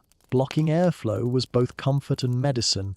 A quirky tidbit warms your half-dreaming mind. Some households hung small charms or crosses over cracks and keyholes, believing cold air could carry spirits or curses. Thermal sealing with spiritual insurance. Third light joke drifts lazily. Medieval HVAC, heating, ventilation, and holy protection. You settle again, fully enclosed now, head capped, neck wrapped, body layered, curtains drawn, drafts sealed, animals curled, warmth circulating slowly and stubbornly.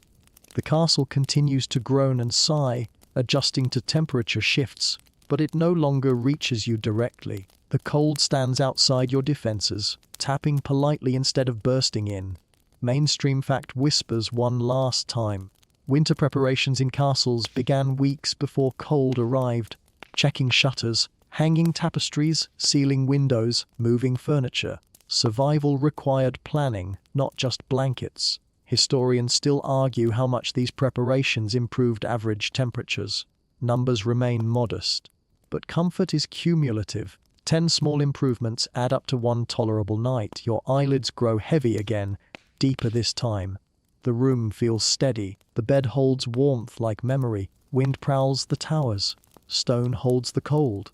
But you, carefully layered, cleverly plugged, quietly defended, you are no longer part of winter's favorite draft. You are, at last, simply sleeping. By now, you've learned something crucial about castle life in winter. If the room is cold, you don't argue with it. You move. Sometime after midnight, when the fire has faded to memory and even your layered defenses begin to feel thin, a servant appears quietly and gestures for you to follow.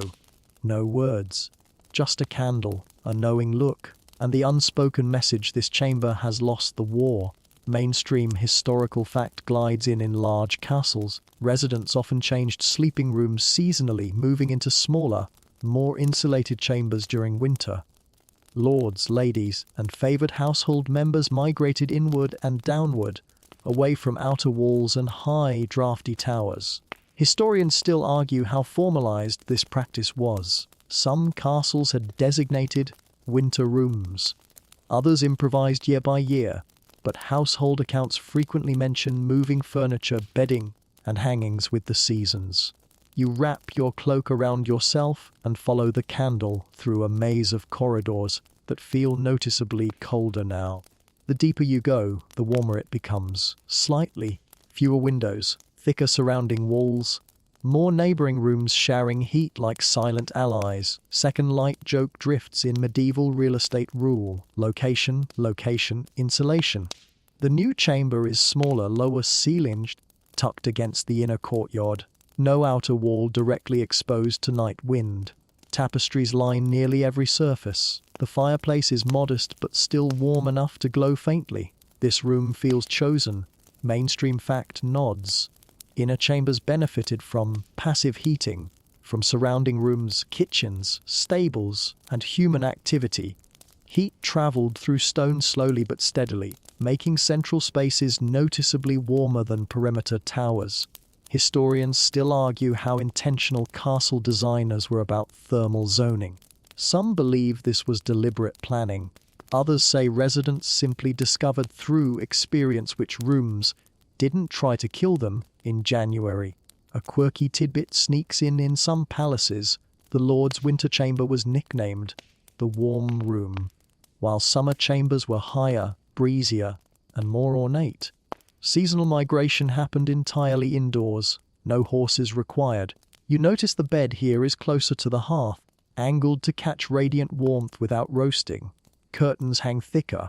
Rugs overlap on the floor like defensive shields. Someone prepared this room carefully, knowing winter would come like it always does. Mainstream fact whispers great households often maintained multiple sets of furnishings. Heavy winter hangings, lighter summer ones, rotated with the seasons. Fabric was architecture. Historians still argue how often entire households moved versus just elites. Servants likely remained in halls and dormitories, adapting where they were. Privilege once again measured in degrees. Third light joke floats by. Medieval snowbirds, no travel, just different bedrooms. You lie down in the new bed and immediately feel the difference. Not warm, never truly warm, but gentler. The cold here lacks ambition. It seeps slowly, politely, instead of charging. A fringe tidbit warms your imagination. In some castles, underground or semi-subterranean chambers were used in winter because earth insulation stabilized temperatures. Cool in summer, warm in winter, these spaces were early examples of geothermal comfort. Historians still argue how often such chambers served sleeping purposes versus storage.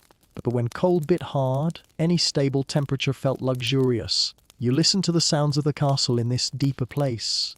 Fewer echoes, more muffled movement. The building feels thicker, calmer, like you've reached its warm heart. Mainstream fact glides past kitchens, bakeries, and forges were often located near winter living quarters so waste heat could warm nearby rooms. Smell and smoke were traded for warmth willingly. Historians still argue whether this proximity improved health or worsened air quality. Probably both.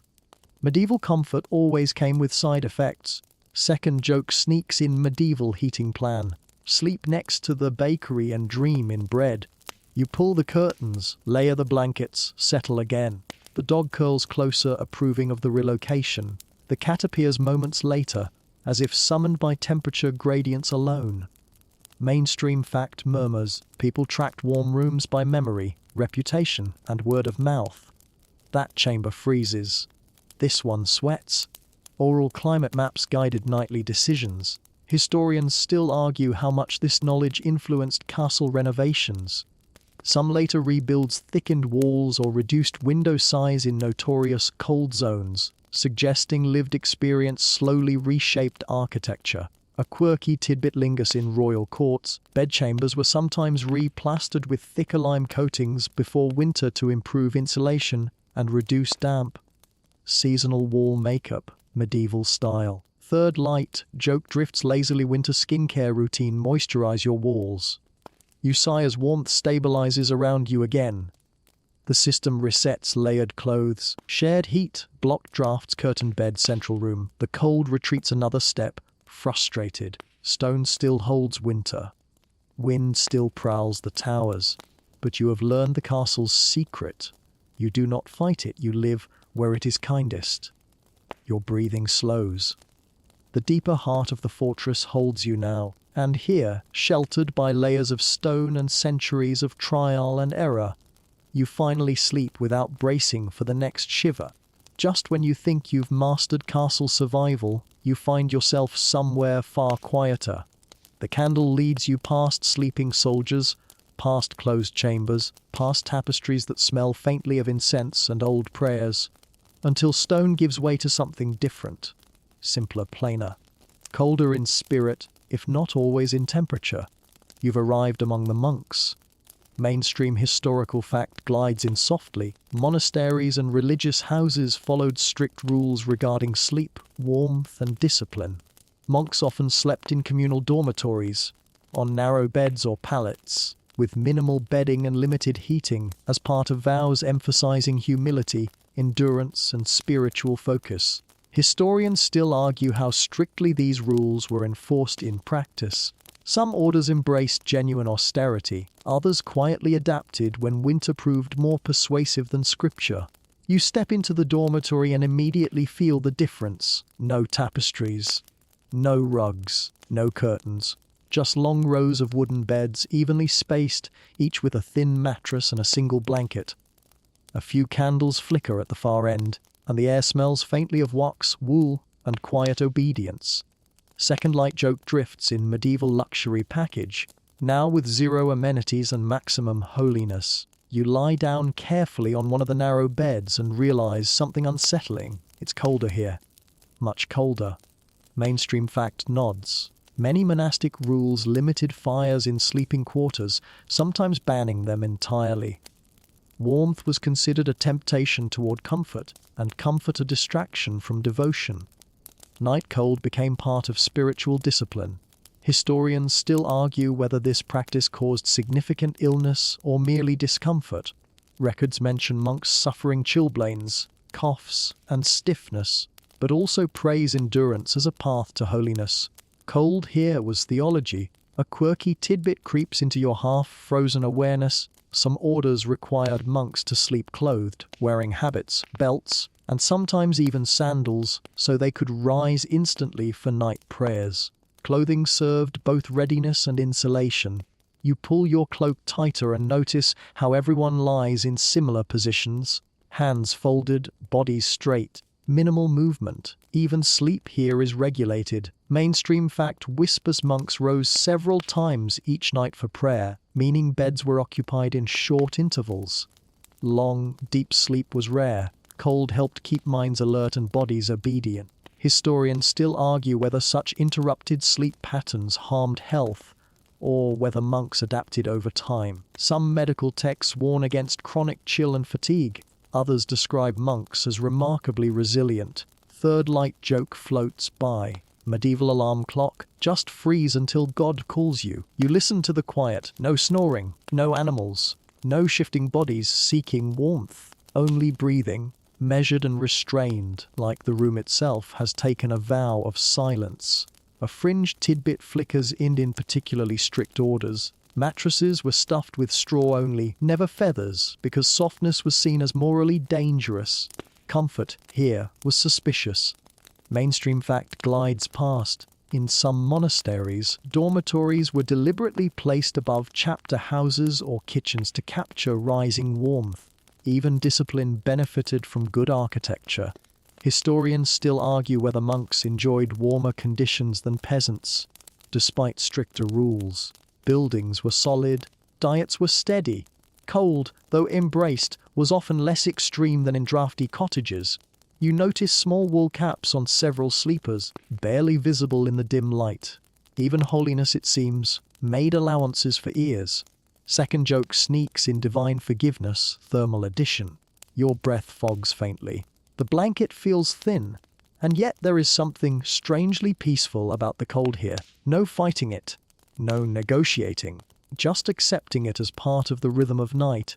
Mainstream fact murmurs, medieval medical theory sometimes praised moderate cold as healthful, strengthening the body and preventing excess humors from stagnating. Monastic chill had a faint whiff of wellness culture. Historians still argue whether monks lived longer or shorter lives than lay people. Records vary. Some orders boasted impressive longevity, others struggled with chronic illness. Cold may have disciplined bodies, but it also tested them. A quirky tidbit warms your imagination. In some abbeys, monks shared heated stones during winter vigils, passing them quietly from hand to hand under their robes. A secret warmth hidden inside discipline. You curl slightly, instinct winning over theology, and tuck your hands beneath your chest. No one scolds you. Even monks are human at 3 a.m. Third light joke drifts lazily medieval spiritual heating system. Faith plus mild shivering. You realize something important here. Not everyone in a medieval castle or monastery was trying to be comfortable. Some were trying to be virtuous. Cold in these halls was not just endured, it was embraced. And yet even here, among vows and vigil, the same quiet tricks remain: caps on heads, clothes layered, beds raised, rooms chosen carefully. Holiness did not cancel physics, it simply argued with it politely. Your breathing slows again. The bell will ring soon. But for this brief stretch, in this narrow bed among disciplined sleepers, you understand another way medieval people survived winter. Not by conquering it, not by hiding from it, but by letting it shape the soul, and somehow, astonishingly, still sleeping through it. By now you've seen castles, chambers, halls, and holy dormitories. And then, quietly, the thought arrives. What about everyone else? You follow the memory of warmth outward, beyond stone walls and banners, beyond moats and gatehouses, until the castle shrinks behind you and you find yourself in a low, timber-framed cottage crouched against the winter wind. Smoke leaks gently from a thatched roof. Light flickers through oiled parchment windows. This is where most people sleep. Mainstream historical fact settles in. The vast majority of medieval people lived in small peasant houses, often single-room dwellings where cooking, working, eating, and sleeping all happened in the same space. In winter, this crowded simplicity could actually make cottages warmer than castles. Historians still argue whether peasants were, on average, warmer at night than nobles. Stone castles bled heat relentlessly. Timber cottages, low-ceilinged and tightly packed with life, sometimes held warmth surprisingly well. You duck inside and immediately feel it.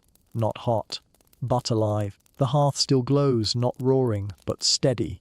Animals huddle in one corner, goats, maybe a cow, exiling warmth like quiet furnaces. The air smells of smoke, hay, wool, and bread, but it's thick with retained heat. Second light joke drifts in medieval open-plan living, now with livestock and zero zoning laws. Mainstream fact nods: many peasant homes housed animals indoors during winter, especially in colder regions.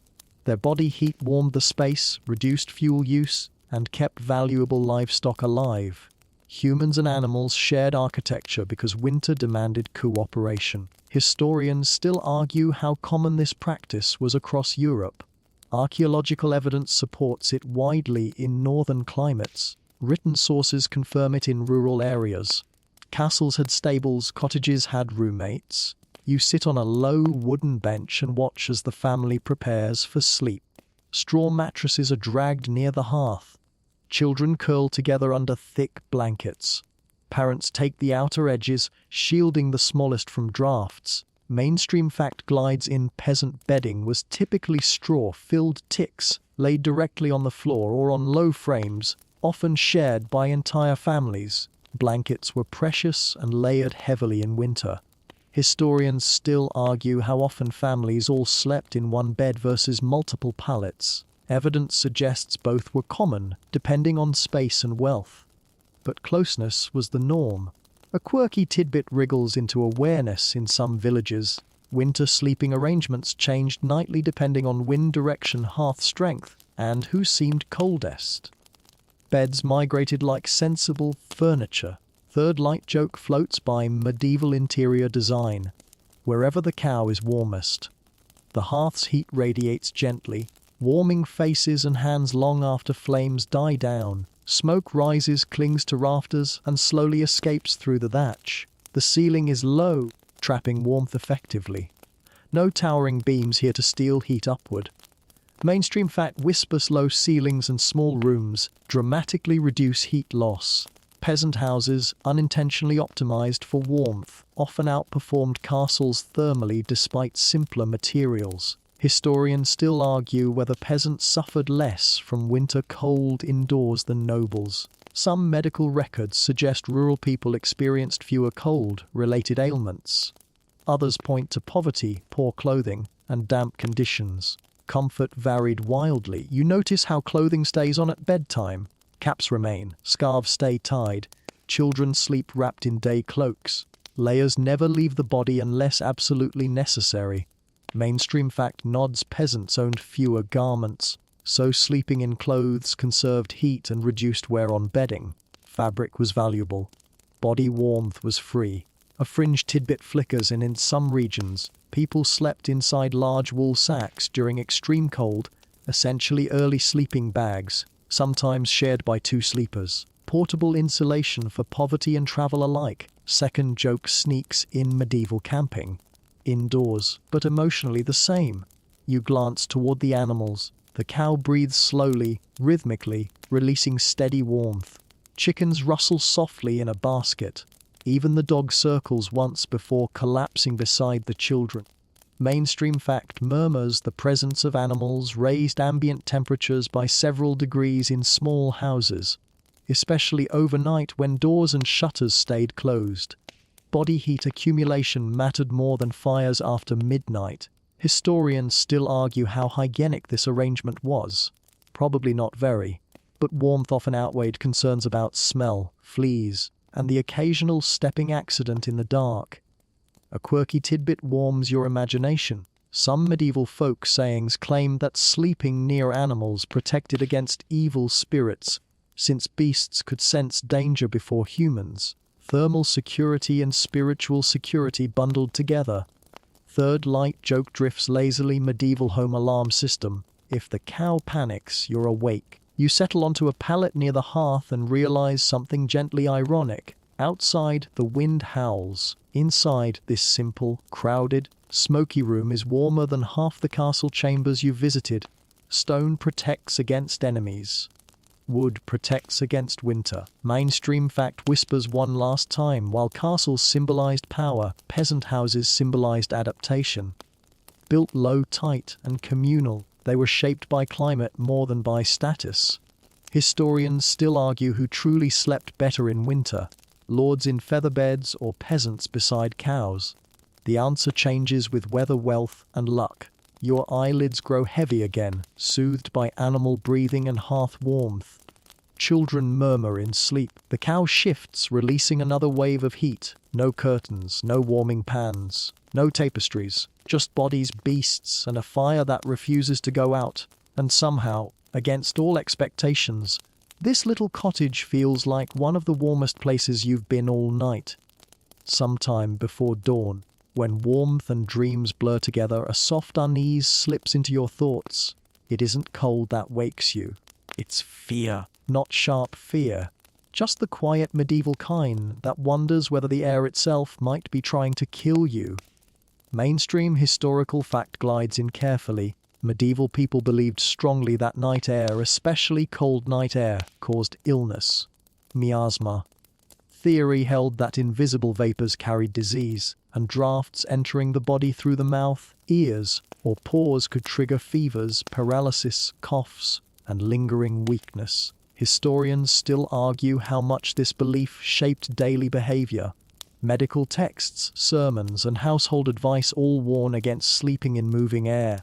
Windows closed at dusk, necks covered, ears protected. Cold was not just uncomfortable, it was dangerous. You become suddenly aware of every breath, not because it hurts, but because now you're thinking about it.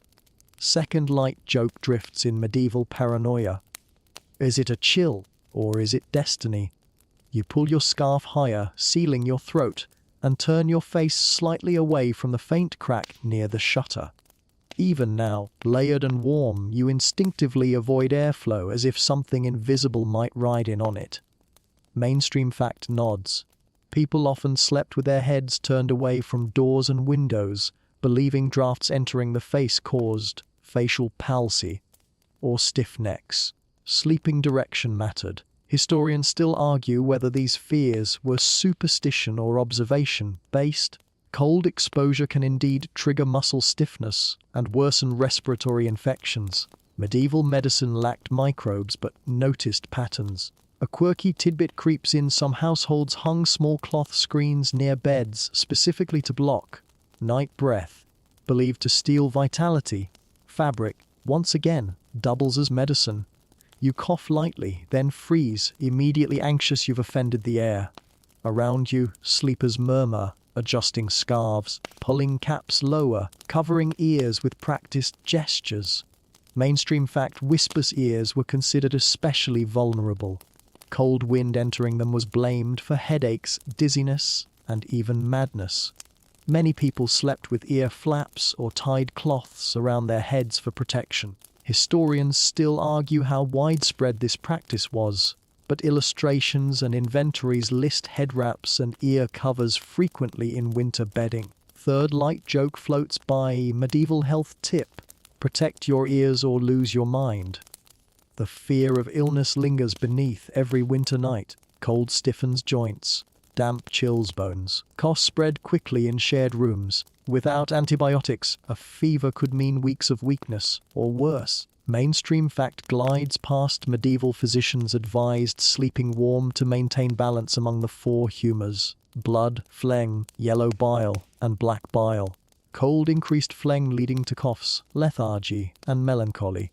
Warmth preserved harmony. Historians still argue how much humoral theory influenced household design, but medical advice clearly encouraged warm bedding, covered heads, and draft-free rooms. You tuck your hands beneath your arms again, unconsciously performing preventative medicine. Your breath warms the small pocket inside your scarf. The dog shifts closer, as if sensing concern. A fringe tidbit flickers in: some people placed small bags of herbs, sage, thyme, or rosemary, inside pillows or near faces, believing fragrant air repelled disease and bad dreams. Herbal air purifiers, medieval edition. Second joke sneaks in: medieval aromatherapy. Smells nice, might save your life. You relax slightly, soothed by scent and warmth. The cottage remains still. The castle beyond remains vast and cold. Somewhere monks rise for prayer, coughing quietly into sleeves. Mainstream fact murmurs: winter illness rates spiked in medieval records, especially respiratory infections. Crowded sleeping spaces both warmed and endangered people, spreading sickness alongside heat. Historians still argue whether communal sleeping increased survival by preventing hypothermia or decreased it by accelerating disease. The answer seems to be both. A subtle anxiety settles into medieval nights, not just freezing, but falling ill. You listen to breathing around you, counting rhythms unconsciously, reassured when everyone continues. Sleep here is watched by fear as much as by blankets. A quirky tidbit warms your imagination: in some regions, people placed iron objects, knives, scissors, keys, near beds at night, believing iron repelled evil influences and illness carried by spirits. Thermal protection, spiritual addition. Third light joke drifts lazily: medieval bedside kit, hat, scarf, herb, sword. Eventually, the fear fades back into dreams. Warmth remains. Breathing steadies. Cold waits politely beyond fabric and fur, and you realize something quietly important. Surviving medieval winter nights was not only about staying warm, it was about staying healthy. about blocking drafts, covering skin, guarding breath, treating sleep itself as medicine. Your body relaxes again, trusting its layers, its heat, its tiny rituals of protection. Outside, night still rules. Inside, warmth and caution hold their fragile truce. And you drift once more, guarded not just by blankets now, but by belief. Somewhere between worry and sleep, habit quietly takes over. You don't remember deciding to do it, you just begin. Hands fold, breath slows, and in the half-dark before dreams fully return, you join one of the oldest winter defenses humans ever invented. You pray. Mainstream historical fact settles gently. Bedtime prayers and rituals were deeply embedded in medieval life. People across classes ended the day with spoken prayers, blessings, signings of the cross, and protective invocations meant to guard the sleeper from illness, nightmares, demons, and sudden death during the vulnerable hours of night. Historians still argue how standardized these rituals were. Church manuals prescribed formal prayers. Folk traditions added charms, rhymes, and gestures. But almost everyone did something before surrendering to sleep. Second light joke drifts in medieval antivirus software, now with incense. You murmur familiar words half remembered from sermons and childhood, asking for protection of body and soul, warmth and breath, mourning and mercy. Around you, others whisper too, soft Latin, rough vernacular, murmured names of saints and angels. Mainstream fact nods. Medieval people believed night was spiritually dangerous. Darkness invited demons, witches, wandering spirits, and sudden temptations. Sleep was a small death, and waking was never guaranteed. Historians still argue how deeply this fear shaped nightly behavior, but wills, diaries, and prayer books consistently describe bedtime as a moment of vulnerability requiring divine oversight. A quirky tidbit flickers in. Many people kept small written prayers tucked into pillows or sewn into bed hangings, believing sacred words physically protected sleepers. Text as talisman. You notice tiny objects near the bed. A wooden cross hung from a peg. A rosary looped around the bedpost. A candle stub saved for dawn prayers. Even warmth has witnesses here. Mainstream fact glides by. Children were taught bedtime prayers as early as they could speak, linking sleep, obedience, and safety from a young age. Now I lay me down to sleep has deep medieval roots. Historians still argue whether prayer truly calmed fear or reinforced it by emphasizing danger. Probably both. Naming threats makes them real. Naming protection makes them manageable. Third light joke floats lazily. Medieval sleep app. Guided prayer. 0 subscription fee. You settle deeper into blankets. The rhythm of words syncing with breath. Slowing heartbeat. Easing muscles. Prayer becomes meditation before meditation had a name. A fringe tidbit warms your imagination. In some regions, people traced protective symbols on bed frames. Crosses, circles, runes, believing beds themselves needed blessing before winter. Furniture with faith. Mainstream fact whispers. Saints associated with protection during sleep included Saint Michael, Saint George, and guardian angels. Invocations often asked them to stand at the four corners of the bed, forming an invisible shield. Historians still argue how literal people believed these guardians to be, but illustrations and texts describe angels stationed near sleepers as vividly as servants near hearths. Second joke sneaks in. Medieval security system. 4 angels, no key required. You imagine them now, standing quietly beyond curtains and draught cloths, holding back not only spirits but cold itself. Silly maybe. Comforting definitely. Around you, prayers fade into snores, into breathing, into silence. The ritual ends not with men, but with sleep. Mainstream fact murmurs bedtime rituals also included practical actions. Checking shutters, banking fires, covering embers, sealing doors.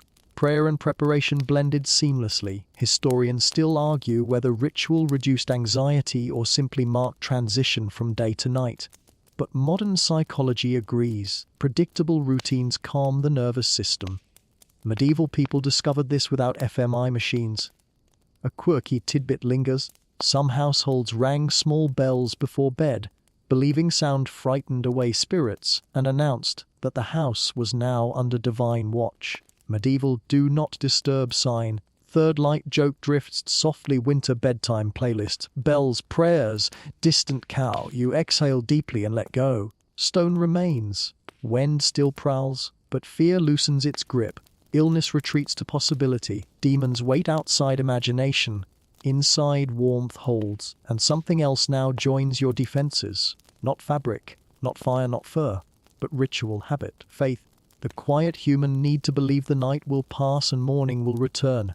Your breathing evens. Your thoughts blur. Wrapped in wool belief and the soft geometry of ancient words, you drift once more into sleep, not just protected by layers, but by the promise that, somehow, dawn always comes. Sometime near the coldest hour of night, you wake again, not from chill, not from fear, but from smell. A faint blend of smoke, wool, herbs, and something older. The air in a medieval sleeping space is never empty. It carries stories. It carries residue. It carries warmth and warning in equal measure. Mainstream historical fact drifts in medieval rooms were rarely well ventilated in winter. Shutters stayed closed, drafts were blocked, curtains sealed beds, and fires smouldered slowly. Air grew thick with smoke, sweat, breath, animals, and whatever lingered in fabric and rushes. Historians still argue how dangerous this was. Some believe prolonged exposure to indoor smoke and stale air worsened respiratory health. Others point out that cold, damp air was equally risky. Medieval people constantly balanced freshness against freezing. You inhale carefully and notice layers within the scent. Wood smoke from the hearth, wool from blankets, hay from mattresses, animal warmth, human breath, and faintly, pleasantly herbs. Second light joke drifts in. Medieval perfume, eau survival. You shift your head and notice a small sachet tucked near the pillow, tied with twine, stuffed with dried lavender and rosemary. It releases a soft fragrance each time you move. Mainstream fact nods herbs were commonly placed in bedding rushes and pillows to improve smell, repel insects, and promote calm sleep. Lavender, chamomile, sage, and thyme appear frequently in household records. Historians still argue how effective these herbs were medically. Some have genuine antimicrobial and calming properties. Others mostly improved morale, which, in winter, mattered more than people admitted. A quirky tidbit floats in wealthy households. Rose petals were sometimes scattered between sheets, both for scent and symbolism. Sleeping in a flower bed, medieval edition, you smile faintly and breathe more deeply, letting the fragrance soften the heaviness of the air. It works. Muscles loosen, thoughts slow. Mainstream fact whispers smoke, though irritating, also killed bacteria and insects, acting as a crude disinfectant. Ironically, the same suit that blackened lungs also reduced fleas, lice, and airborne pests. Historians still argue whether smoky interiors were more or less hygienic than fresh but cold ones. Probably neither ideal. Medieval comfort always came with trade-offs. Third light joke floats lazily medieval air purifier. Now with permanent eye irritation. You turn slightly and notice how the bed curtains trap scent as well as heat. The enclosed space grows warm, fragrant, almost warm. Like breath accumulates, heavy but familiar, filled with life. Mainstream fact glides by. Stale air was sometimes blamed for nightmares and night oppression. What we'd now call sleep paralysis. People believed foul vapors attracted spirits who sat on chests and stole breath. Historians still argue whether this folklore came from real experiences of suffocation in enclosed beds. Carbon dioxide buildup could indeed cause vivid dreams and pressure sensations. Superstition met physiology in the dark. You shift again, creating a small opening in the curtain to let a whisper of fresh air in. Cold slips through politely, carrying with it the sharp, clean scent of frost. The balance improves instantly. Second joke sneaks in medieval climate control. Open curtain, regret, close curtain. Mainstream fact nods. People often adjusted ventilation instinctively through the night, trading warmth for air, air for warmth, learning their own limits by experience rather than theory. Historians still argue how often enclosed beds caused real oxygen problems. Records mention headaches, dizziness and restlessness, but rarely fatal events. The risk existed, but winter risk always did. A fringe tidbit flickers in. Some physicians advised placing bowls of vinegar or wine in rooms to purify air during winter, believing acidic vapors neutralized harmful miasma.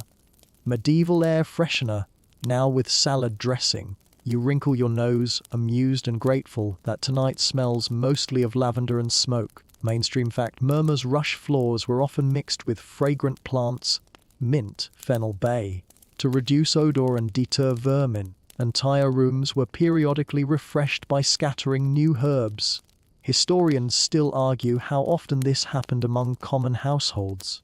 Wealth allowed frequent replacement. Poverty endured longer smells. You listen to breathing around you, steady and warm, and notice how scent and sound blend together into something deeply familiar. Home, however temporary. Third light joke drifts gently. Medieval spire experience. Aromatherapy, white noise and existential damp. The air thickens again as the curtain settles. You find the sweet spot between draft and suffocation, between cold and comfort. Stone still surrounds you, fire still sleeps. Animals still breathe, herbs still whisper their small green spells. And you realize something quietly essential. Winter nights were not silent, sterile voids. They were rich, layered, smoky, alive. Warmth came not only from heat, but from smell, from memory, from the reassuring presence of everything that shared the dark with you. Your eyelids grow heavy again, breath deepens. Scent softens thought, and in this thick, fragrant, human air, you drift once more into sleep, not pristine, not perfect, but wonderfully, stubbily alive. Just before the night begins to loosen its grip, you notice something quietly deliberate happening around you. Positions change, not randomly, strategically. A child shifts closer to the warm center of the bed. An older body inches nearer the hearth. Someone gently nudges another aside, not in irritation, but in careful choreography that's been practiced all winter long. This is not selfishness. This is survival logistics. Mainstream historical fact glides in medieval households. Sleeping positions often reflected age, health, and vulnerability. Children, the elderly, and the sick were placed closest to heat sources or in the middle of shared beds where body warmth accumulated most effectively. Historians still argue how consciously this was organized. Some believe it was instinctive. Others point to household advice manuals that explicitly recommend protecting the youngest and weakest from cold exposure. You shift slightly to make room, instinctively mirroring a habit older than memory. Warmth migrates towards small bodies. Cold is assigned to those sturdy enough to argue with it. Second light joke drifts in medieval seating chart, now based entirely on circulation. You watch a grandmother adjust a blanket over a sleeping child, tucking edges tightly, sealing warmth like a careful engineer. Her own shoulders remain exposed, but she barely seems to notice. Habit has trained her body to endure. Mainstream fact nods elderly people were especially vulnerable to cold due to slower circulation and thinner body fat. Households often placed them near hearths or surrounded them with others at night. Historians still argue whether medieval families recognized age-related vulnerability scientifically or simply observed patterns over generations. Either way, sleeping arrangements reflected an intuitive triage system. A quirky tidbit wiggles into awareness in some regions. It was customary to let children sleep with grandparents in winter, believing elder warmth calmed young spirits and young warmth refreshed old bones. Thermal bonding, now with generational wisdom, you notice how the smallest bodies cluster together like puppies, creating a shared heat core. Feet overlap, shoulders press, breath synchronizes. The cold hesitates, confused by so much cooperation. Mainstream fact whispers infants were often swaddled tightly at night, not just to calm them but to preserve body heat. Swaddling reduced surface area exposure and prevented heat loss through flailing limbs. Historians still argue whether swaddling improved survival or restricted development. But in winter, Warmth usually won the debate. Third light joke floats by. Medieval baby monitor. Just feel if they're warm. You glance toward an older man near the hearth.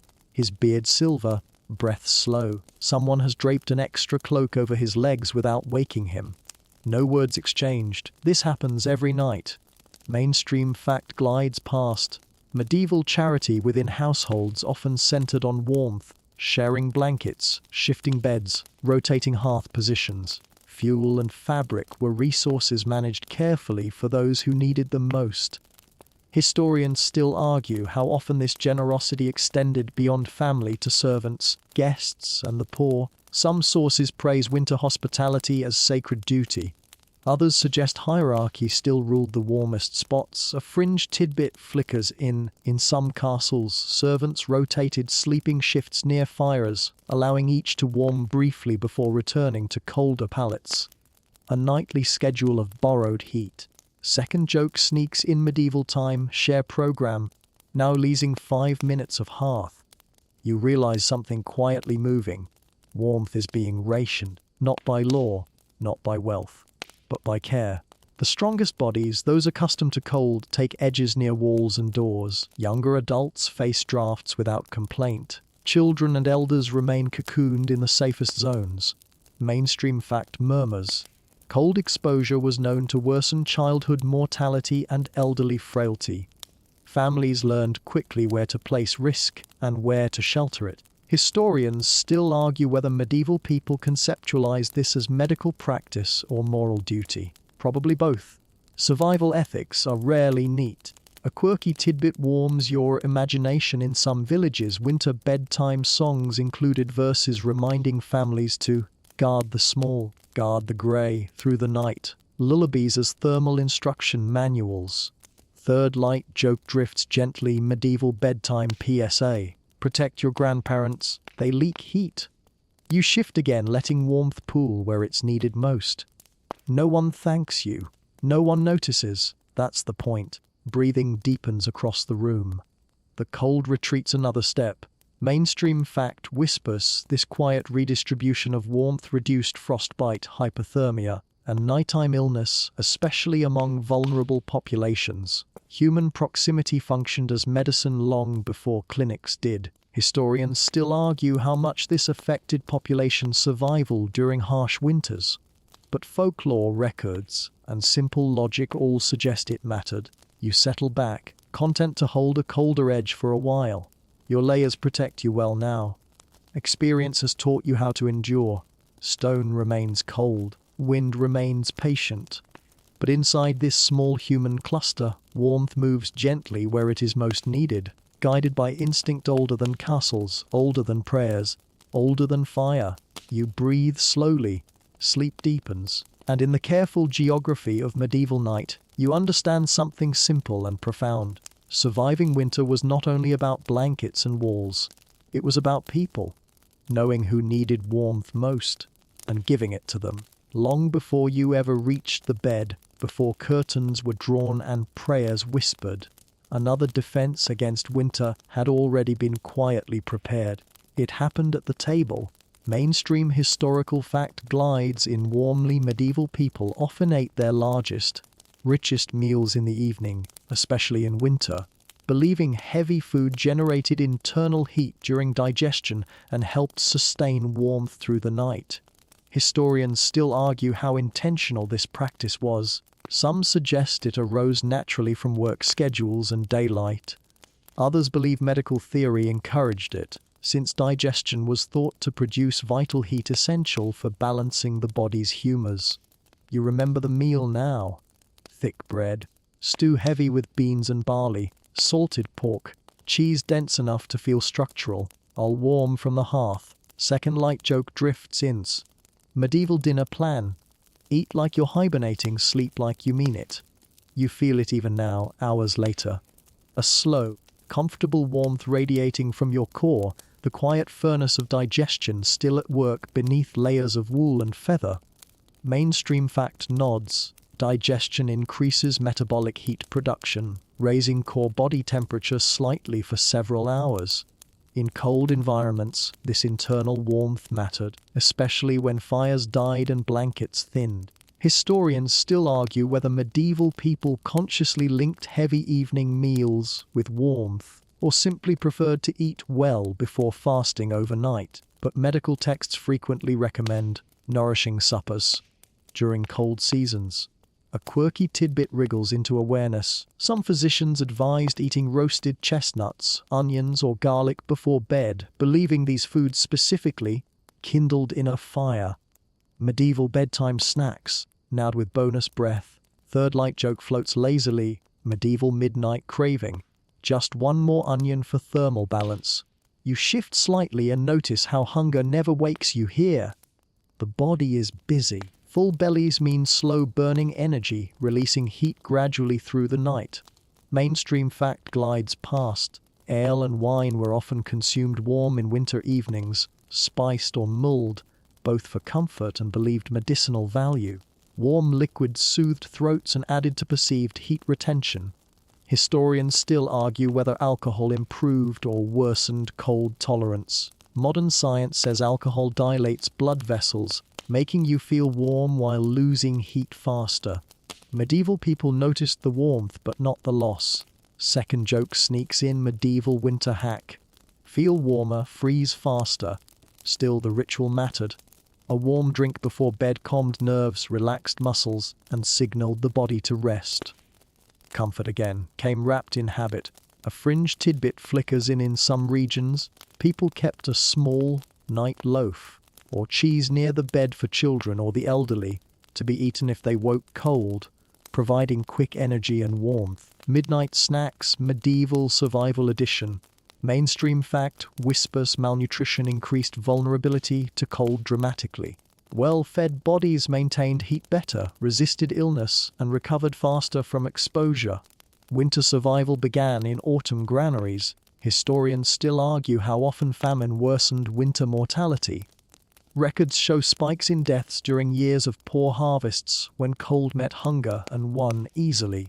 You listen to breathing around you, deep and slow, bellies full, bodies content. The rhythm feels steadier, heavier, as if food itself has weighted everyone gently towards sleep. Third light joke drifts softly. Medieval sleep aid, carbs. You become aware of something else. No one ate lightly tonight, no salads, no dainty portions. Winter meals are deliberate, dense, fatty, slow to digest. Mainstream fact nods. Medieval winter diets emphasized fats and preserved meats, lard, bacon, suet, cheese, because fat provides more calories per gram and produces sustained metabolic heat. Historians still argue how evenly this diet was distributed. Nobles feasted richly.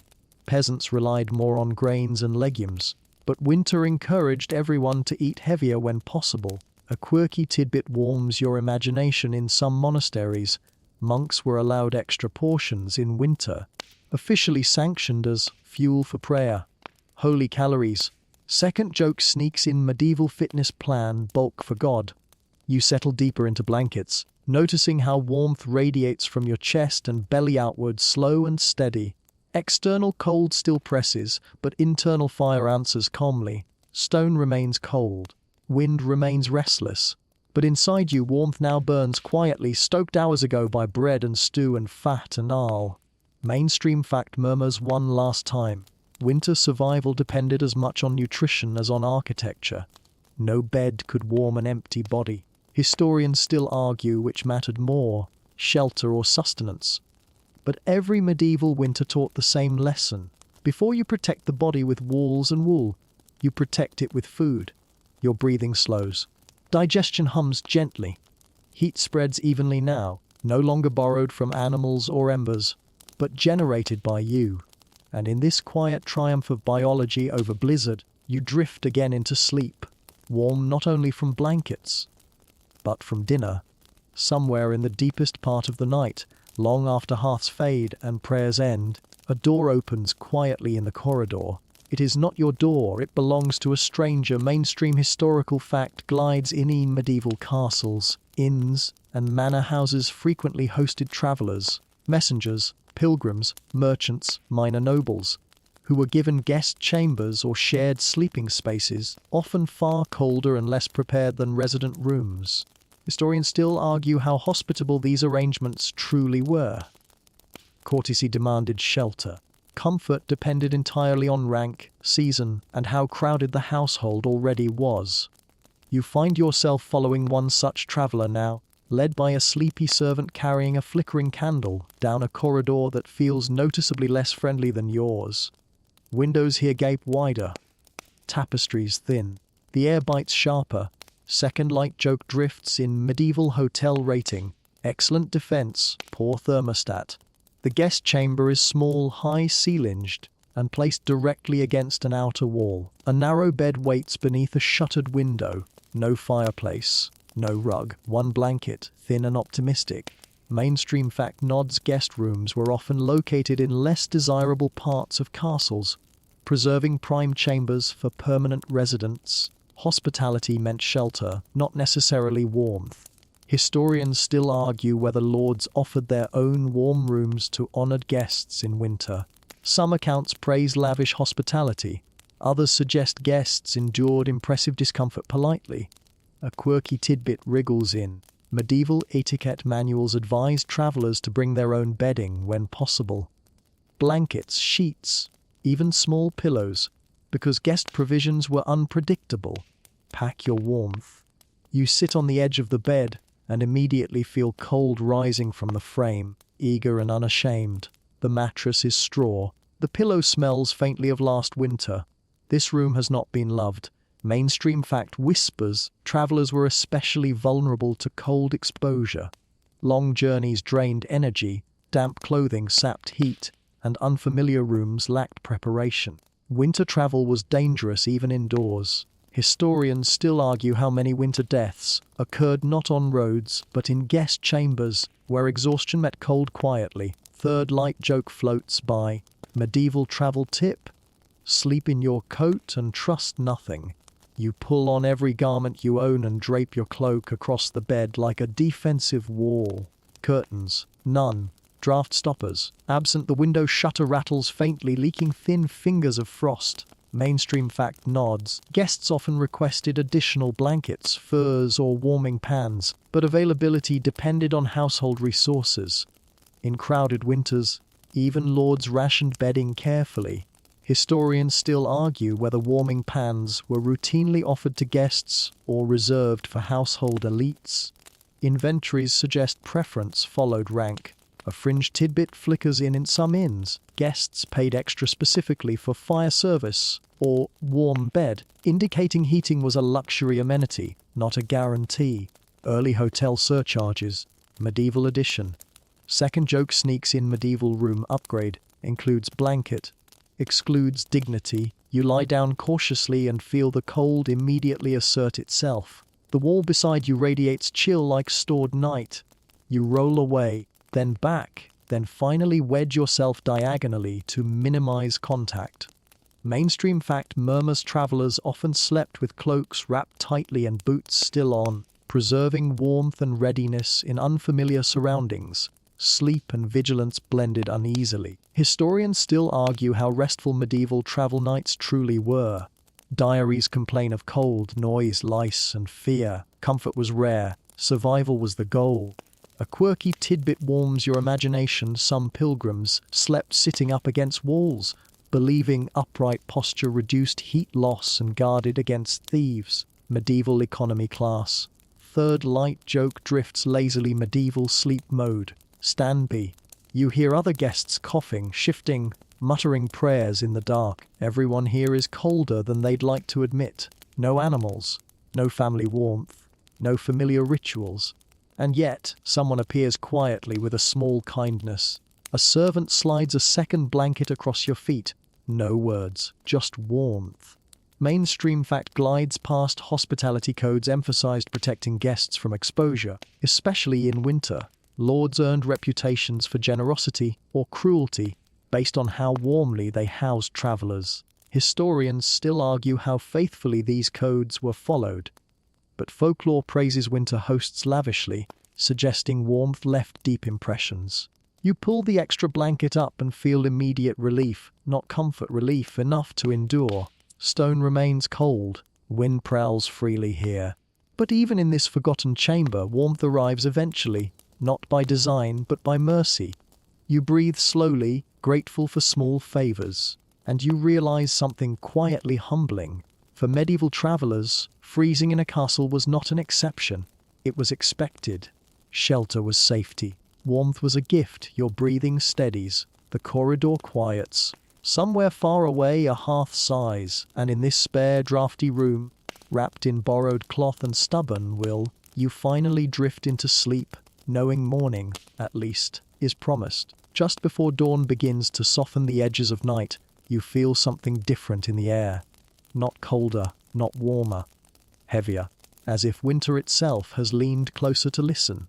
You are no longer in an ordinary winter. You are in one of the legendary ones. Mainstream historical fact glides in quietly. Medieval Europe experienced several periods of extreme cold, especially during the early phases of what later historians call the Little Ice Age, beginning in the late 13th century. Winters grew longer, rivers froze solid, harvests failed, and nighttime temperatures inside even well-prepared homes dropped dangerously low. Historians still argue exactly when the Little Ice Age began and how severe it truly was in different regions. But records from the 1300s onward describe winters that terrified entire populations. You feel it now. The cold here is not curious. It is determined. Breath fogs thicker. Blankets stiffen slightly with frost at the edges. Even animals press closer than usual, uneasy in ways instinct recognizes before words. Second light joke drifts in medieval weather forecast. Apocalypse, with a chance of more apocalypse. You listen to distant sounds through the stone. Trees cracking under ice. Wind screaming through battlements. Water groaning inside frozen pipes. Somewhere, a bell tolls in the night. Warning of a fire that might be spreading faster because everything else is frozen solid. Mainstream fact nods chronicles from severe winters describe rivers like the Thames freezing thick enough to hold markets, carts, and livestock. In some years, frost fairs were held on ice that lasted for weeks. Historians still argue whether such freezes were rare anomalies or signs of long-term climate shift. Ice cores, tree rings and written records now suggest sustained cooling across centuries. A quirky tidbit wriggles into awareness during the winter of 1309-1310. Known as the Great Freeze, wine froze in barrels, birds fell dead from the sky, and wolves reportedly entered towns in search of food. Medieval nature documentary, now with fear. Third Light joke floats weekly medieval winter challenge. Survive, rate 5 stars. Inside the castle, preparations intensify. Extra tapestries appear overnight. More bodies crowd halls. Fires burn longer, fed reluctantly with precious wood. Warming pans circulate constantly. Their glow a rare luxury. Mainstream fact whispers during extreme winters, castles rationed fuel carefully, prioritizing kitchens, infirmaries, and noble chambers. Lesser rooms went cold by design. Historians still argue how many people died of cold inside buildings during these events. Parish records show spikes in winter mortality, especially among the elderly and poor. You notice frost forming on the inside of the shutter, delicate white flowers blooming where breath meets glass, or parchment or horn. The room itself is freezing from the inside out. Mainstream fact glides by. Interior frost is documented in medieval sources, particularly in towers and upper chambers. Condensation froze overnight, coating walls, bedding, and clothing in thin ice. Historians still argue whether this occurred regularly or only during the harshest winters. But illustrations and letters describe waking to frozen beards, stiff blankets, and ice-crusted pillows. Second joke sneaks in. Medieval skincare routine. Exfoliate with frost.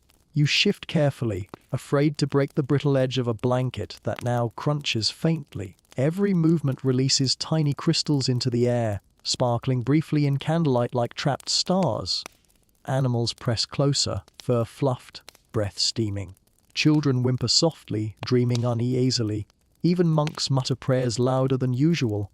Mainstream fact murmurs during extreme winters. People sometimes slept fully dressed, wrapped in cloaks, hats pulled low, faces half covered, fearing frostbite even indoors. Historians still argue how often frostbite occurred inside homes. Medical texts mention blackened fingers and toes in winter months, suggesting exposure happened even in bed. A fringe tidbit flickers in some households burned straw or brushwood directly on chamber floors during extreme cold, trading smoke and fire risk for a few degrees of warmth. Desperation heating. Third light joke drifts faintly medieval emergency setting. Everything on fire. Carefully. You realize something quietly sobering. All the clever systems you've learned, layers, curtains, animals, fire, food work beautifully in ordinary winter. But in these nights, they only slow defeat. Stone holds cold like memory. Wind finds new paths. Breath freezes in the air. Warmth becomes fragile.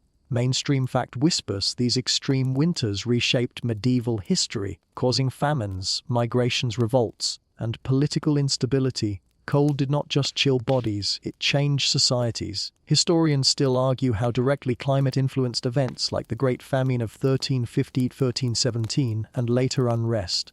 But winter appears again and again as the silent partner in disaster. You press closer to others, sharing what warmth remains. No one complains. No one pretends comfort exists. Tonight is not about sleeping well, it is about making it to morning. Breathing slowly, noticing fingers, counting heartbeats, waiting for dawn like a prayer. Stone groans, wind screams, ice listens, and inside this ancient fortress, among bodies and beasts and fading embers, you understand the hardest truth of medieval winter nights. Sometimes they didn't survive them easily. They survived them stubbornly. Together, when the night finally loosens its grip, when frost softens and breath no longer hangs quite so heavy in the air, something curious begins to happen. The cold becomes a question, not a certainty. A question historians are still asking. Mainstream historical fact glides in thoughtfully. Modern historians debate how cold medieval interiors truly were on average, and whether accounts of suffering exaggerate or understate everyday comfort. Archaeology, climate data, architecture, and written records often disagree in subtle ways. Historians still argue whether medieval people routinely endured near freezing indoor temperatures, or whether their combined strategies created livable microclimates that felt normal to adapted bodies. You sit up slowly, joints creaking, and notice something surprising. You are not frozen. Cold, yes. Stiff, certainly. But alive, functional, comfortable enough to have slept. Second light joke drifts in medieval performance review. Exceeded expectations, did not die. Mainstream fact nods. Experimental archaeology has recreated medieval rooms using period materials, bedding and clothing. Results suggest that curtained beds, layered fabrics, and shared heat could raise sleeping temperatures by 5-10 degrees Celsius above ambient room temperature. Historians still argue how consistently such setups existed across social classes. Elites likely slept warmer. Peasants benefited from animals and hearths. Soldiers and travelers endured the worst. A quirky tidbit flickers in. Some modern reenactors report sweating in medieval beds during winter experiments, while others shiver miserably, depending on how faithfully they recreate materials and room size. History, it seems, is sensitive to blanket placement. Third light joke floats by the medieval comfort science. One more sheep and you're tropical. You think back through the night. Fire, curtains, animals, food, prayers, people. No single trick saved you, the system did. Mainstream fact whispers medieval survival relied on layered solutions. Architectural, social, biological, and cultural. Heat came from many sources, none sufficient alone. Historians still argue which mattered most. Some emphasize building design, others body heat, others diet, others ritual and routine. The truth likely lies in the overlap. You notice frost melting slowly on the shutter, dripping like time itself resuming. Somewhere a servant stirs embers, a bell rings faintly for morning prayer. Mainstream fact glides past. Written complaints about cold appear mostly in elite letters and chronicles, suggesting discomfort was common even among the wealthy. But the absence of constant complaint among peasants may reflect endurance, not comfort. Historians still argue whether medieval people perceived cold differently due to acclimatization. Modern physiology suggests repeated exposure increases cold tolerance, reducing suffering over time. Second joke sneaks in. Medieval superpower, immunity to complaining. You stretch cautiously, feeling warmth return to limbs as circulation wakes. The bed releases heat reluctantly, as if reluctant to surrender its night-long labor. A fringe tidbit warms your imagination. Some medieval physicians claimed that people born in winter were hardier and more resistant to cold throughout life, shaped by first breath. Seasonal destiny, now with frost. Mainstream fact murmurs winter births were associated with higher infant mortality, but survivors often developed strong cold tolerance, at least according to contemporary belief. Historians still argue how much of this was myth versus observation. But winter certainly shaped bodies as well as buildings. You reflect quietly on the contradictions. Castles built of freezing stone, peasant huts warm with cows, monks shivering for God, travelers grateful for one extra blanket, extreme winters rewriting history. And yet here you are, having slept. Mainstream fact nods. Archaeological remains show no widespread pattern of frostbite deformities or cold-related skeletal damage in medieval populations, suggesting people generally managed to avoid catastrophic exposure indoors. Historians still argue how close many came, how often luck intervened, and how many deaths were never recorded. Third light joke drifts gently. Medieval survival stat. Success rate good enough. You breathe deeply, savoring the moment when cold loosens and warmth returns naturally with the approaching sun. Morning always improves things. Even winter knows when to retreat. Stone warms slowly, air thins, smells lighten, animals stir, children stretch, old bones creak. Life resumes. Mainstream fact whispers. Mornings were often the coldest indoor moments, after fires died and before new ones were lit.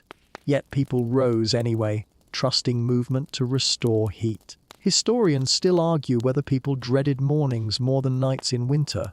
Many texts complain about the cruel cold of dawn. Second joke sneaks in. Medieval alarm clock. Wake up and immediately regret it. You smile faintly. The cold, it seems, did not defeat them. Not because castles were warm, not because winters were gentle, but because people learned, slowly, cleverly, stubbornly, how to live inside winter without surrendering to it. And that leads you to the final, quiet understanding. They did not sleep warm. They slept well enough. Morning finally arrives, not with sunlight, but with sound. A boot on stone, a cough. A door creaking open like it's stretching after a long sleep. You open your eyes slowly, expecting cold to pounce immediately, and are surprised when it doesn't. Not gone, but gentler. Winter has loosened its grip. Mainstream historical fact glides in softly. Medieval people structured their entire daily rhythm around the return of heat each morning. Fires were rekindled at dawn, movement restored, circulation and sunlight, however weak, began warming stone, wood and skin again. Historians still argue how psychologically important morning warmth was. Many texts describe dawn not just as a time to work, but as a moment of emotional relief after surviving another night. Second light joke drifts in. Medieval morning motto. Congratulations, you're still alive. You sit up slowly, joints protesting politely, and take inventory. Toes present, fingers moving, breath steady. No frostbite, no frozen beard. You have done it. Mainstream fact nods. Despite brutal winters, most medieval people did not freeze to death in their sleep. Hypothermia indoors was rare under normal conditions, thanks to layered strategies refined over generations. Historians still argue how close many nights came to disaster, especially among the poor, the sick, and travelers. But the survival rate itself tells a quiet story of success. A quirky tidbit flickers in. Medieval records describe winter bedding chests, where families stored extra blankets, furs, and caps, Opened only during the coldest weeks like emergency supply kits, seasonal survival furniture, third light joke floats by, medieval closet organization, summer clothes, winter armor. You swing your legs out of bed and feel cold rush in instantly. Offended you broke the system. This is the final lesson: warmth exists only while you defend it. Mainstream fact glides past, people often dressed immediately upon waking, sometimes before leaving bed, to preserve heat while fires were relit.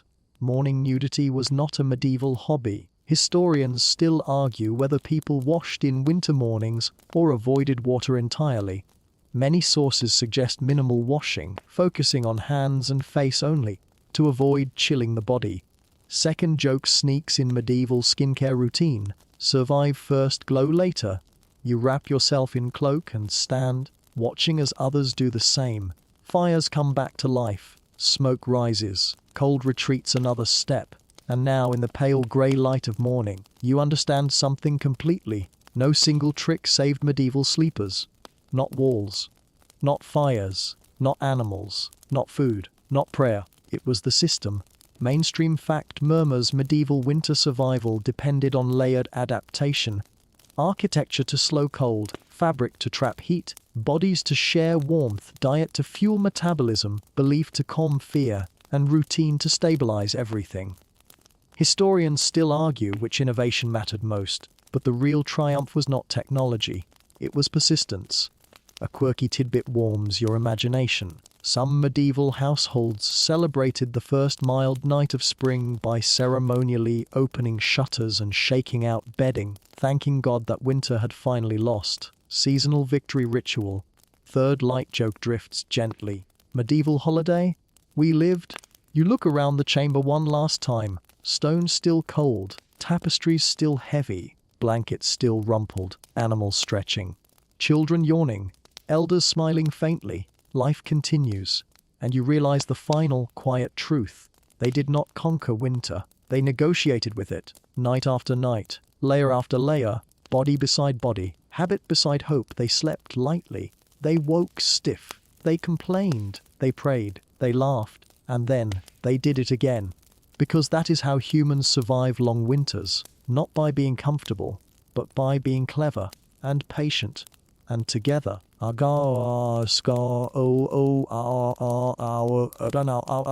the pace slow. Let the images soften. The castle walls fade into shadow. The hearth glow dims. The breathing around you becomes distant and gentle. You are no longer in stone or straw or fur. You are here. Warm. Safe. Still. The night outside no longer matters. The cold cannot reach you. The long medieval winter drifts away like a half-remembered dream. Your breathing slows. Your shoulders loosen, your jaw unclenches. Nothing is required of you now. No fires to tend, no drafts to block, no blankets to steal. Just rest, just warmth, just the quiet comfort of knowing, you have already survived the cold, and tomorrow will come, slowly, softly. I'll stay quiet now. Let the images fade, let the castle dissolve, let the last embers glow out, and as sleep takes you fully remember, even in the coldest stone towers of history, people always found a way to rest.